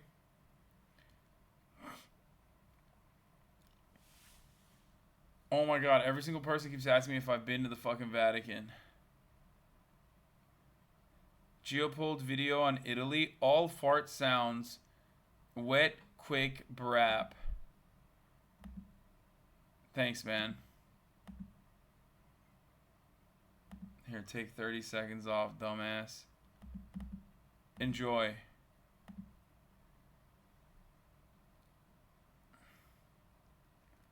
What's the vibe on the Israeli occupying force genocide in Italy? Dude, ain't nobody in Italy is talking about that. Let me tell you, at least not where I've been. Bro, you so tired? Oh no, I'm dying. I'm like slowly but surely dying. And it's only 10:45 here. Pizzolo is a very good place for pizza in Firenze. Okay. So I'm tired of pretending male and female are the same grug. What? Is the weather okay? It's fine. It's like not... It's not bad.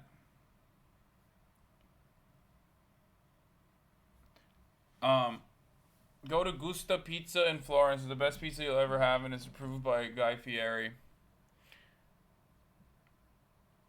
Do you like the history of the city or the aesthetic? I don't really care. I don't really care personally about like the Medici or anything like that. I'm not like a big Renaissance guy. However, I will say it's good. I like it. I like Italy. The Via of Ezio Auditore, the one they use as inspiration is in Florence, is called Via di Maiano.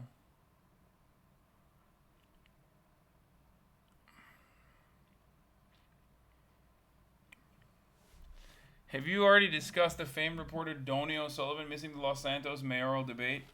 Yes, man. I'm sorry because I'm living life, okay? I'm living La Vida fucking Loca. God, don't get pizza anywhere that is not Naples or further south unless it's Pizza Taglio in Rome.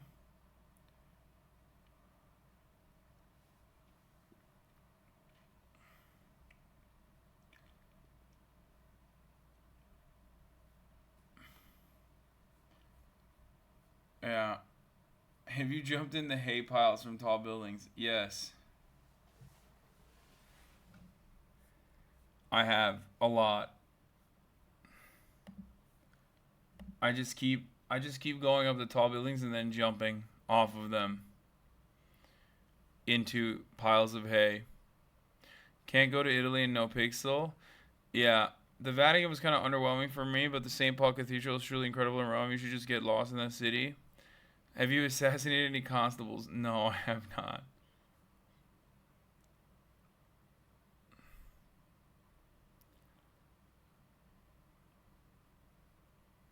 But yeah. Oh my god, it's just hitting me. I'm getting so fucking tired. I like the idea. I like the idea of doing like a gelato stream tomorrow. I might try to do some shit like that. Force Marat to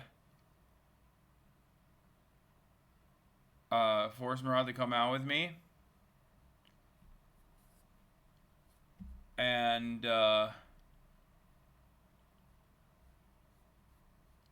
we just rank and tier list gelatos. But yeah. Do you have a nice view? No, I showed it earlier. Quick history of Florence video if you're interested. Here's a fun history fact for you.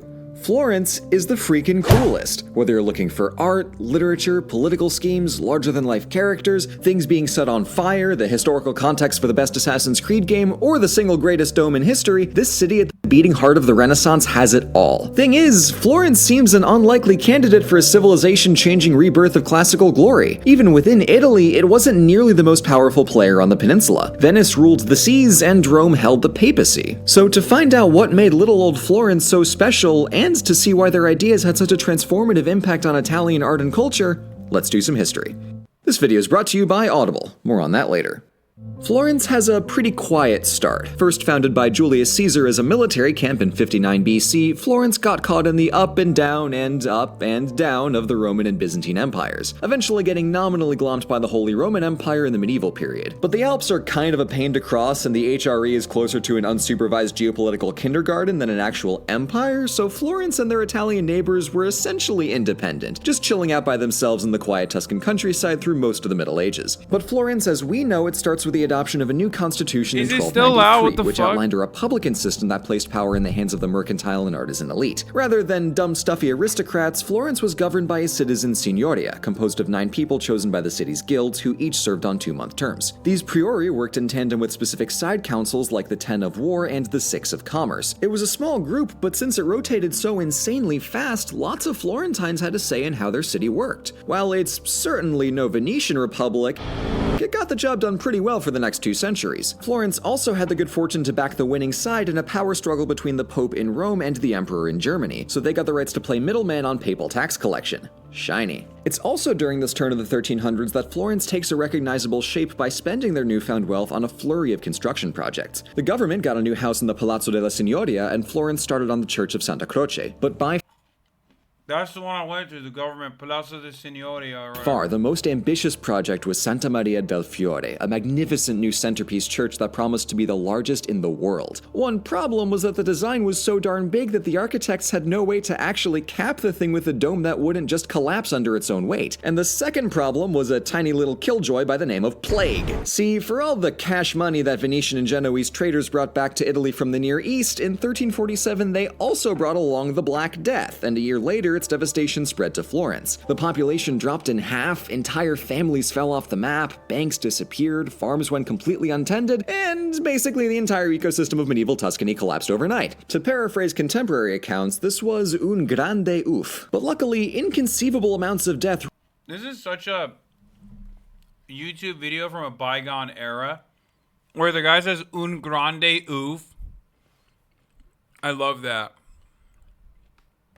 really sets the mood for writing poetry, so it's here that we get Boccaccio's masterwork The Decameron, an Italian-styled 1001 Nights, except the framing device here is plague instead of princes. At the same time, the poet Petrarch was reinventing lyric poetry through the composition of his personal love sonnets. But we have to jump back half a century to give credit to Florence's greatest poet by far, our boy Dante. Exiled from the city in 1302, Dante soon began composition of his Divine Comedy, an era-defining self-insert fanfic that combined Christian theology with ancient Greek mythology in, dare I say it, an even bolder crossover than the MCU. Oh my god. Dare you say it, sir. MCU reference, the boldest crossover. This is, oh my god, this is so awesome. This is like such a fucking epic bacon Reddit ass fucking YouTube video. I love it. No disrespect to overly sarcastic productions. This seems awesome. All of Florence is getting beat up by plague, these three smart boys gave the city a head start on rediscovering ancient ideas and blending them into medieval Christian culture with a new focus on individualism. Things started looking up with the capture of Pisa in 1406, which gave the Florentines a direct route to the sea, more tax revenue, and... See, this is what I was talking about.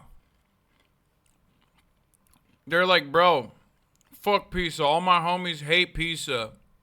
Things started looking up with the capture of Pisa in 1406, which gave the Florentines a direct route to the sea, more tax revenue, and on-demand access to history's best architecture meme. And 1 decade later, the Pope awarded the honorable and extremely lucrative right of directly managing the papal treasury to a soon-to-be world-changing family, the Medici. With the enviable job of counting the coins in God's very own pocketbook, this family bank soon became the most influential. This is their crescent, or crest. 6 balls, which I think is very weird. And apparently we don't know why they got the 6 balls. Some believe it's because they're like old medicine men. Some believe it's supposed to signify oranges. Some believe it's supposed to be like the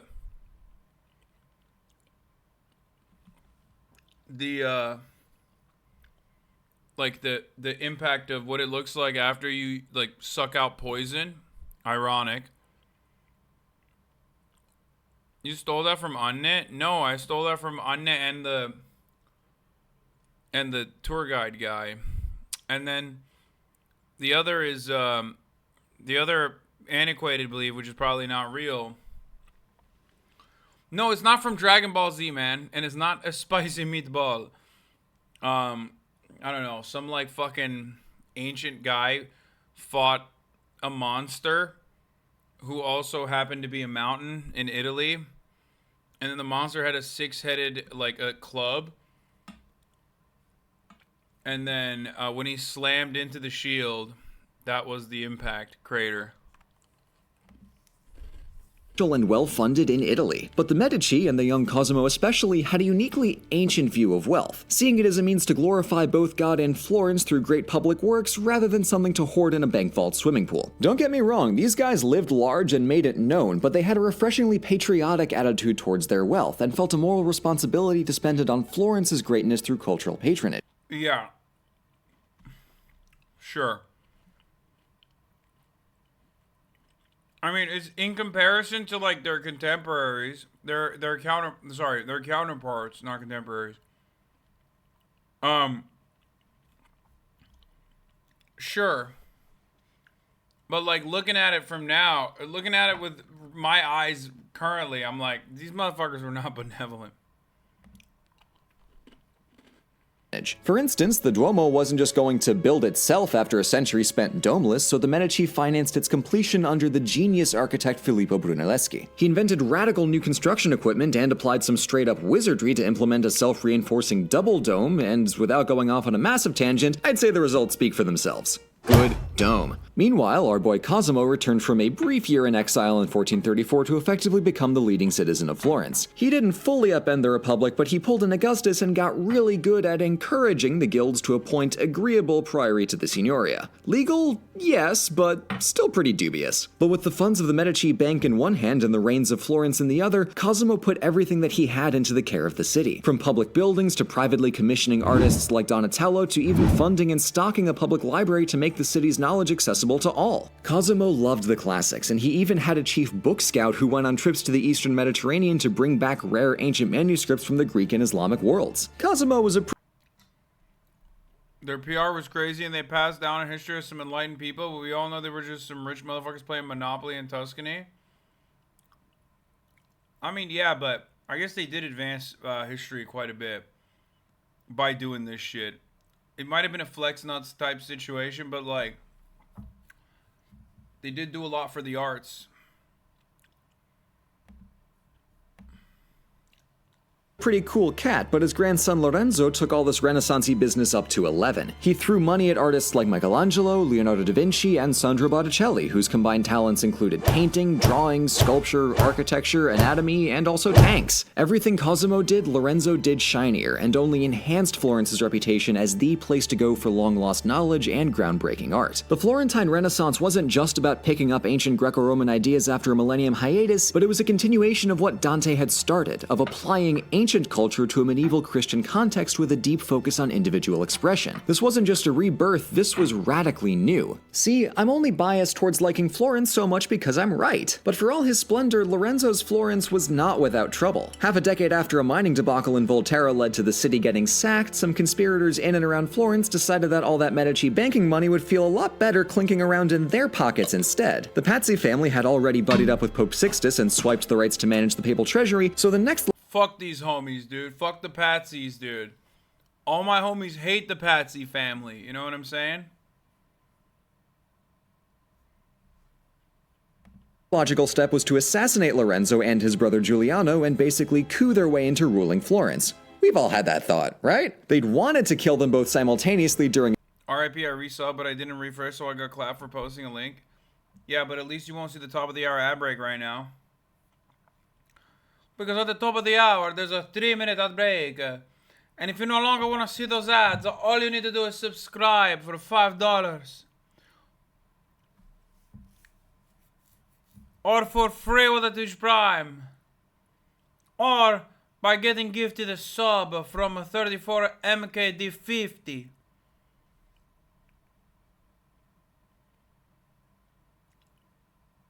That's right. Here's the 3-minute ad break now.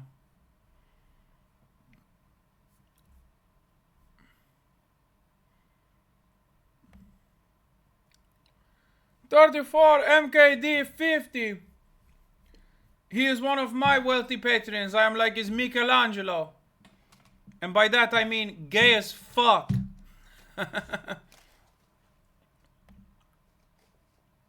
a dinner party, you know, in private, but when Giuliano didn't show, they called it off. The only other option was in the middle of Easter Mass at the Duomo. This had the added downside that it's in full view of the entire city and added a lot more complications, causing several conspirators to nope right on out of there. Because murder is fine, but don't make me do it in front of the pretty dome, man. Yeah, I mean, it's because, like, these guys fucking love religion, dog. And these guys did this shit on Easter Sunday. It's big no-no. Don't do it in front of the pretty dome, please. Not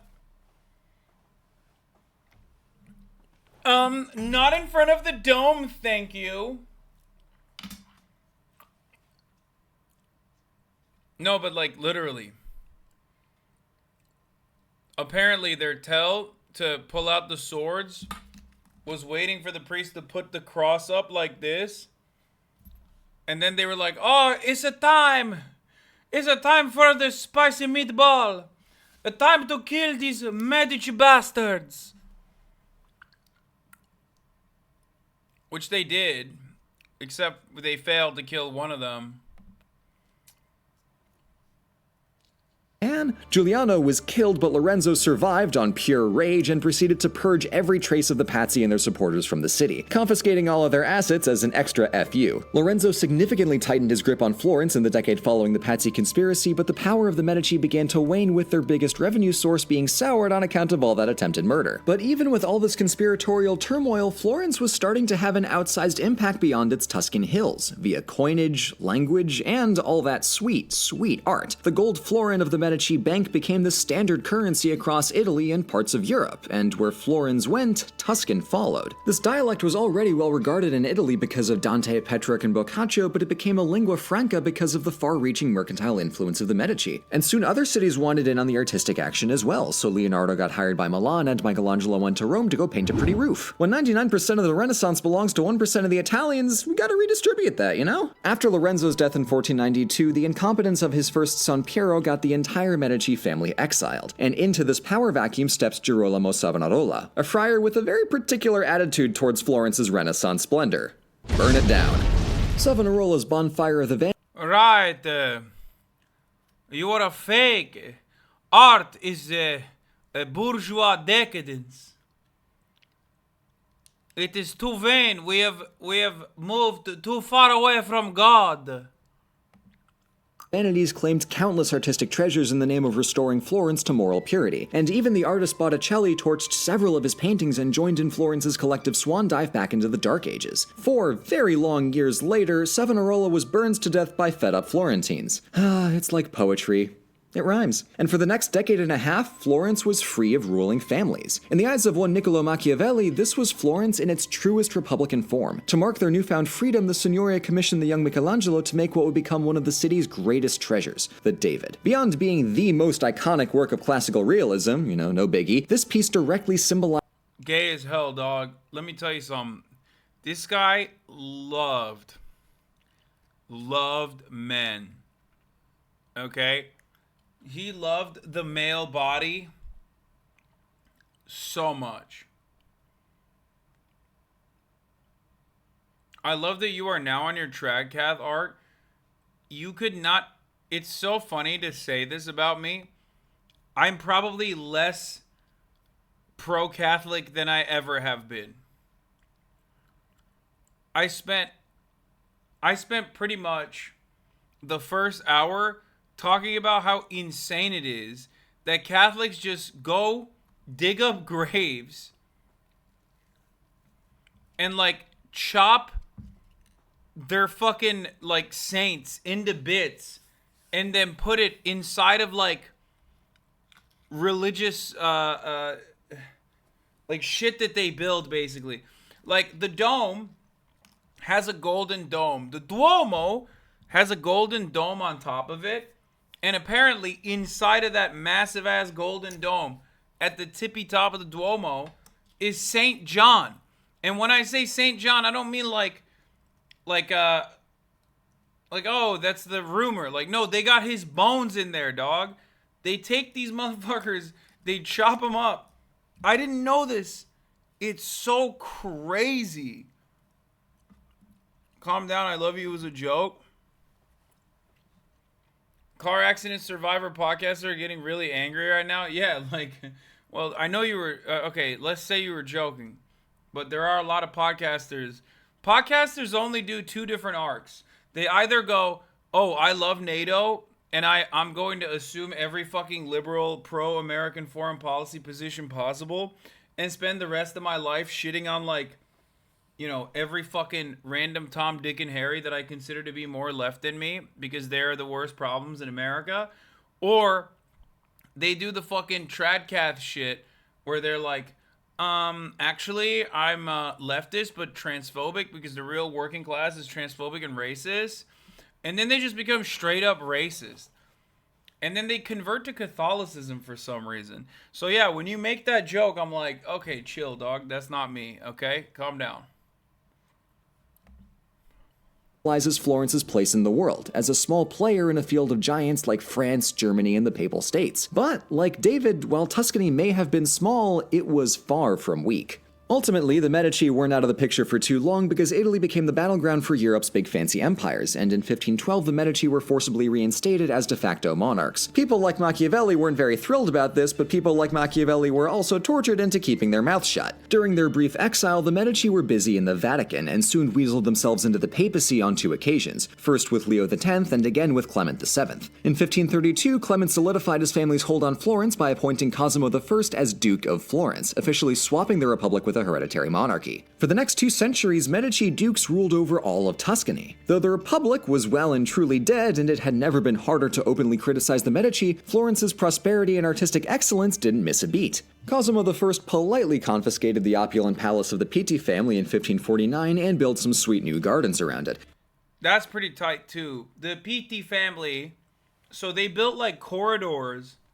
They built a corridor between the Pitti family home palace and the government building, and it's literally straight up. It's like just a row of buildings that directly tie the government building that I described to you earlier to this fucking palace.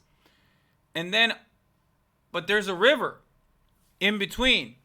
So what did they do? They built a bridge over the river, okay? And then they decided, and I don't know why this is such a weird thing, but they decided you can only sell jewelry on this river. So they built a bridge, but it's not really a bridge. It's basically a fucking, like, it's like a corridor that they built on top of the bridge. And that's where all the jewelry is sold. It's cool as fuck. I mean, it's still a bridge, which is kind of tight.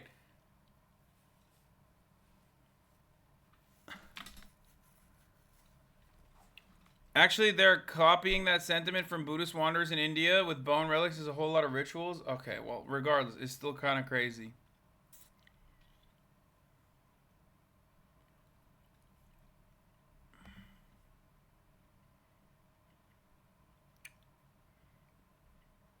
And he hired architect Giorgio Vasari to build. Yeah, this is the corridor. A corridor across the Ponte Vecchio to connect Palazzo Pitti with his Uffizi, a massive new administration complex. Yep. Timing. Yep, straight up. And apparently it's because they had to go through this every day, multiple times throughout the day, and they didn't want to get assassinated. So they were like, let's just fucking connect it with a goddamn corridor. Bro did not want to touch grass. Oh, 100%. Adjacent to the old Palazzo della Signoria. You might know it today as the Uffizi Gallery, one of the best museums in Europe, no big deal. And 3 decades later, Duke Ferdinand replaced all of the butcher shops on the main bridge with goldsmiths because apparently Florence wasn't visibly rich enough yet. But probably my favorite product of the Grand Duchy is the Medici chapels at the back of the church. And to this day, it's only jewelers there. Like, that entire bridge is just jewelers. Church of San Lorenzo. Take a wild guess at why I like it so much. The centerpiece is the Chapel of the Princes, a towering mausoleum built for the Medici. So this is the one I was talking about. This shit's crazy, bro. This is the one that the outside, Michelangelo just kind of gave up on the outside of it. But the inside of it is fucking insane. Grand Dukes. It's incredibly swanky in there, but most hilariously, it's still under construction. The entire line of Medici Dukes died out before the ceiling even got its fresco, and that only happened because the lead architect was bullied into ditching his plans for a lapis lazuli mosaic and just putting something on the damn roof already. So here's the other part about this.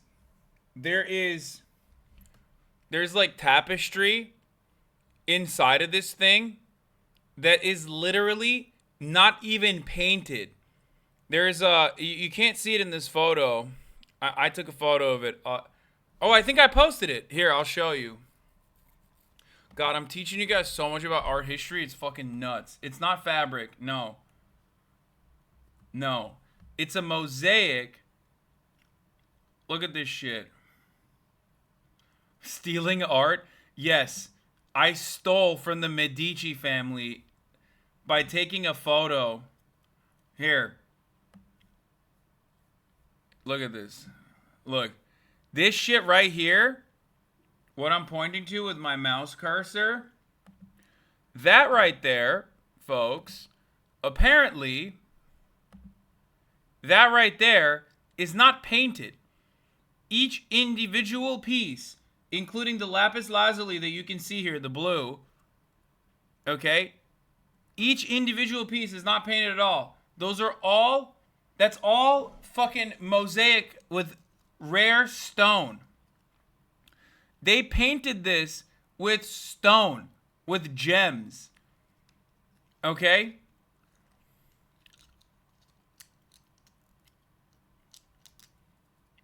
And they wanted to do that to the top of it too. Bro, is it me or does this shit look kind of gaudy? I don't think so. I mean, the amount of fucking work that people put into it is crazy. Someone said, that's just pixel art, my dude. Oh my god, I'm gonna die. Alright. You guys are fucking heathens, dude. You're crazy. I mean, it is gaudy. I think you're right. It is gaudy for sure. But it's like the invention of gaudy.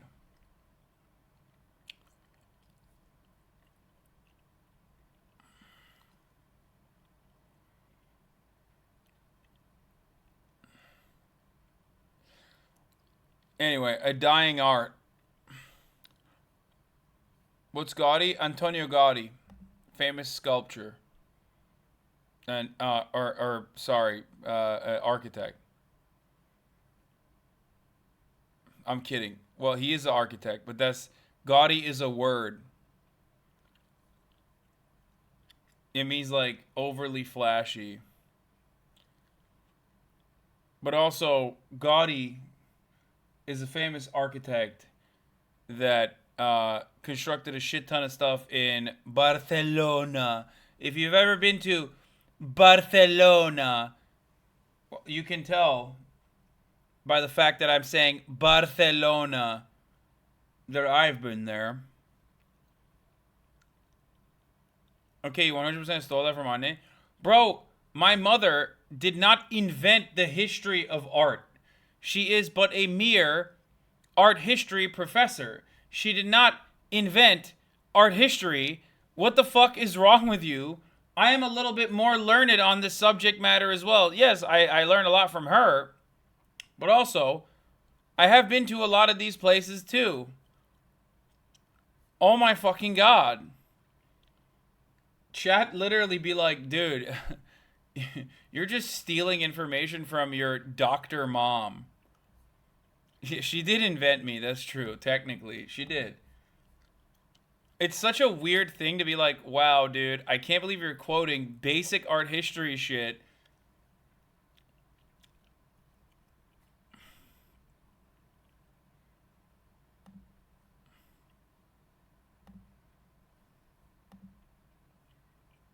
Jumping back a century, Cosimo expanded Florence's horizons by conquering the Republic of Siena and building a naval base on the island of Elba. Florence's golden age at the forefront of history was certainly behind it, as the Renaissance had long since spread to the rest of Europe, and Florentine prestige had waned in comparison to these big shiny empires, but Florence was still prosperous, beautiful, and most importantly, in one piece. Rome, for one, could not say that last bit. But at the end of the day, Machiavelli's worst fears about a Medici monarchy would come true, as the last two Medici Grand Dukes were the worst crossover of lazy, spendthrift, and repressive, leaving Florence weak and nearly bankrupt. After them, Tuscany was swiftly gobbled up by the soon-to-be Archduke of Austria and Holy Roman Emperor. For the sake of narrative convenience, and also because European imperial politics are far too complicated for how boring they are, I'm going to fast forward a century here to 1859, when Tuscany happily jumped on board the Italian unification bandwagon and annexed themselves to the growing Kingdom of Italy. Florence even served as the kingdom's capital for a few years before the final conquest of Rome in 1870. After joining the kingdom, the Tuscan dialect soon became the basis for Universal Standard Italian, and Florence gave many of its most famous churches some finishing touches,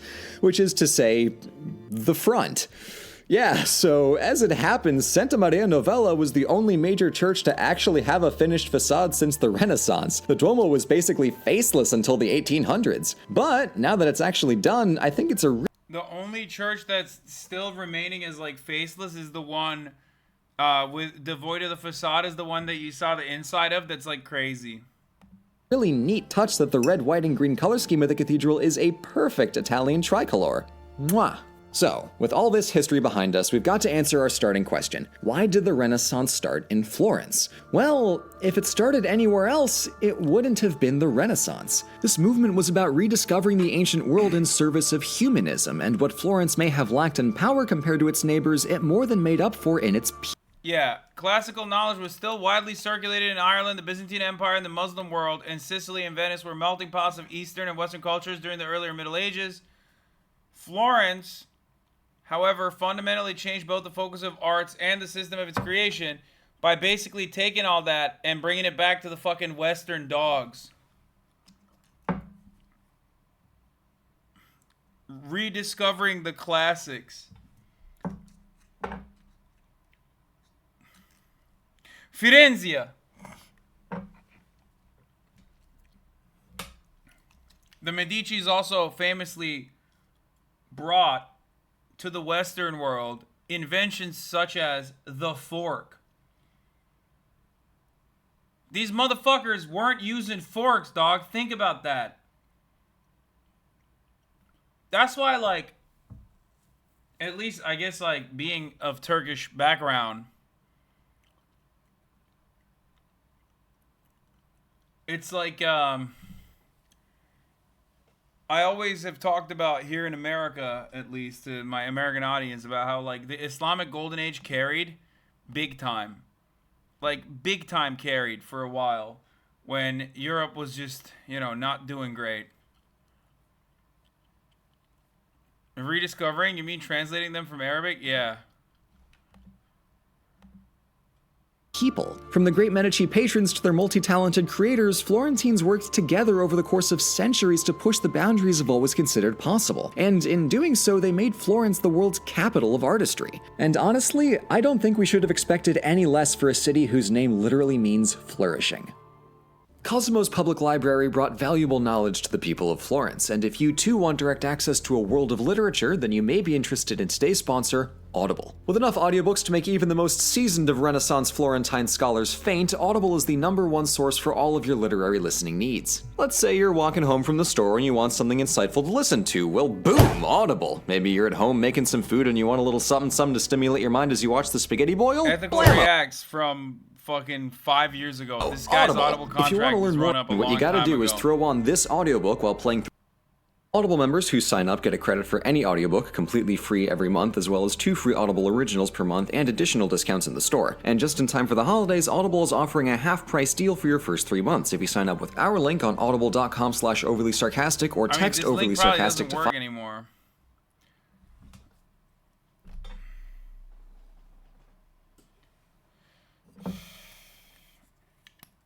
A lot of it is because of the influence of the Catholic Church. In the Dark Ages, there was an attitude in Western Europe that the world was literally hell and not worth learning about. The Renaissance was a return to human curiosity. I do think it's pretty funny. I do think it's pretty funny to consider some of the things that they didn't find out until much later. Like, the reason why a lot of the marble statues were just simply white was because they thought they were white because they were white when they recovered them. Except now we know that they were painted. Except 90% of the world still thinks that they were white. So it doesn't even matter. It's really fascinating to think about that, like, how you can forget things, or at least, like, how certain things are commonly known, and it's just out there for you to find out. Like, information is out there for you to figure out and find out, and yet we still keep misinterpreting historical facts over and over again. Many people in this chat, probably until this very moment, did not know that in the Roman era, the statues were not actually, the marble statues that you look at from the Roman era were not actually white and marble, but they were actually painted. This is like when Twitter users found out Tracer never had an ass. Dude, exactly. That's exactly what I mean. Yeah.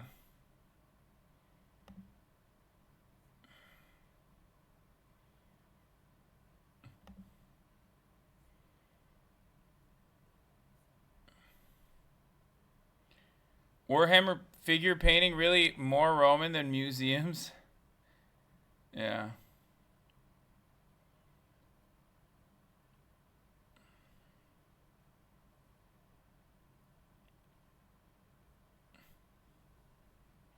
The statues also had feathers. I think you're talking about dinosaurs now. Which is another historical fact, I guess. It is important to know that the Romans greatly paganist Christianity. Wait, what? The fuck does that even mean?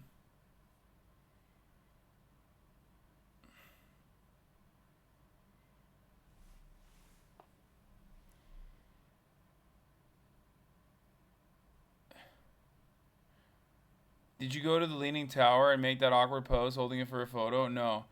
That's not an accurate take he gives. That's teleological reasoning. Renaissance wasn't applied as a term until the 19th century by Jacob Bruckhard. The medieval Islamic and Far Eastern worlds were artistically and philosophically sophisticated, like you said. Nothing was essentially lost, and rebirth is a misnomer. No, it's a profoundly euro-centric attitude. Another fun Eurocentric attitude is the idea that the Byzantine Empire is separate from the Roman Empire. Although there are separations from the Roman Empire, the Byzantines themselves consider themselves to be the continuation of the Roman Empire. And yet, because they were conquered by the Ottomans, the European historians wanted to separate the Byzantine from the Roman Empire because they did not want to think that a Muslim empire was able to take down the Roman Empire. Which is why they say it's totally separate. That is literally like, the Byzantines did not make such distinctions. They were like, no, we're the continuation of the Roman Empire. In the same way that, like, the Roman Empire was separated into different territories throughout its history, that is not the reason, my man. What is the reason?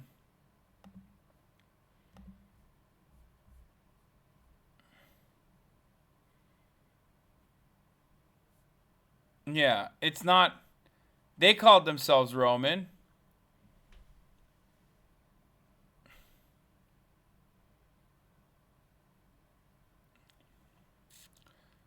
The Dark Ages get their name from a lack of sources, not necessarily a trek backwards from the age of Romans.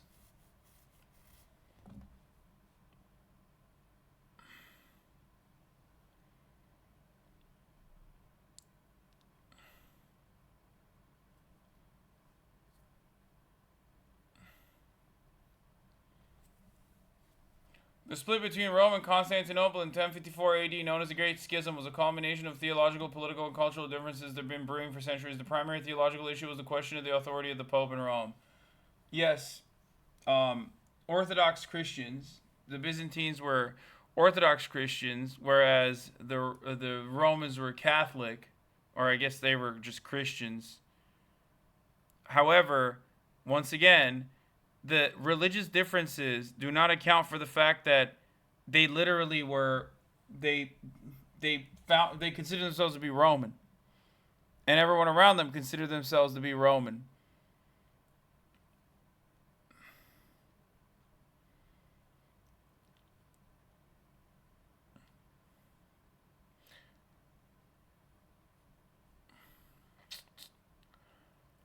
Anyway.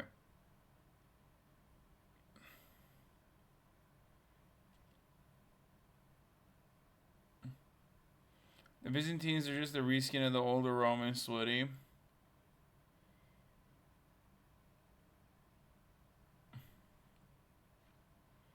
Overly sarcastic myth or classics videos are goated. This part is also true. The Ottoman Empire technically considers itself as a continuation of the Roman Empire. Mehmet the Conqueror called himself Kayseri Rum. Turkish people also took over a lot of the Roman symbolism as their own. The current Turkish flag and the flag of the Seljuks is from the Roman Empire symbolism too. But obviously that doesn't matter because they're Muslim, so that's not.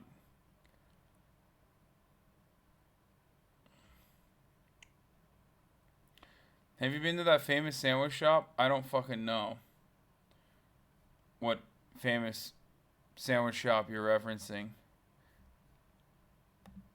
But anyway, I wanted to give you guys a brief update. I'm fucking dying. I'm going to end the broadcast now. I'm very tired. Everyone considered themselves a continuation of the Roman Empire. To be honest, the French and Germans did as well. It's not that late for me here. It's only 11:26. But I am very, very tired. Because I've been up. I didn't sleep a lot last night. And I've been up since 8 a.m. as well. Or 7 a.m. So, just wanted to give you guys a fun little update about what's going on.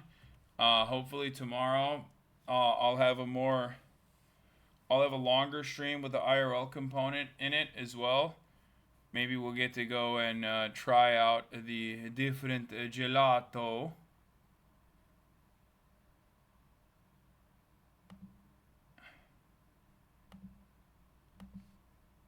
The gelato in Firenze.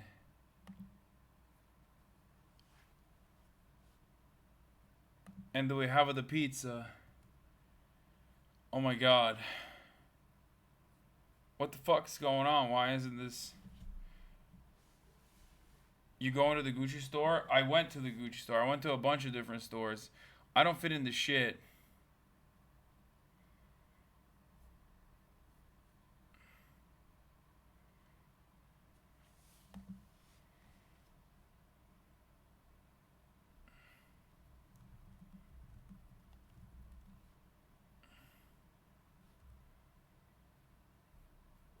Get bocce and panettone is eaten around Christmas. I know. I had a little bit of panettone last night. It was so good. Why are you in Italy? Because I'm a fucking normal human being with a family who likes to travel sometimes. And I wanted to take my family on a vacation. That's why. Because I think people forget that, like, I'm a human. Okay? I have loved ones. And... I'm not just a guy that you see on camera. I'm a guy that you see on camera. I was just curious. I'm sorry. Maybe I'm being too rough on you. You're right. Okay? But it's technically a vacation.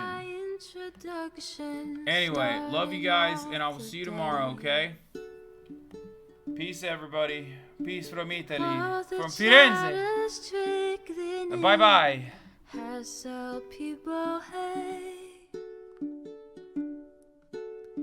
Sunny Los Angeles, California, says Hasan. The starlock to the starlock to the topic just begun. There he is again, Hasan is streaming. Hasan is streaming. There he is again. Hasan is streaming.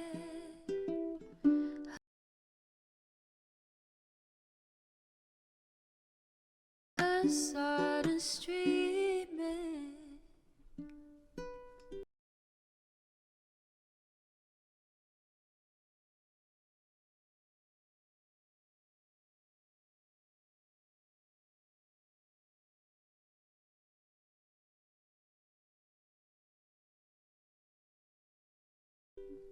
Real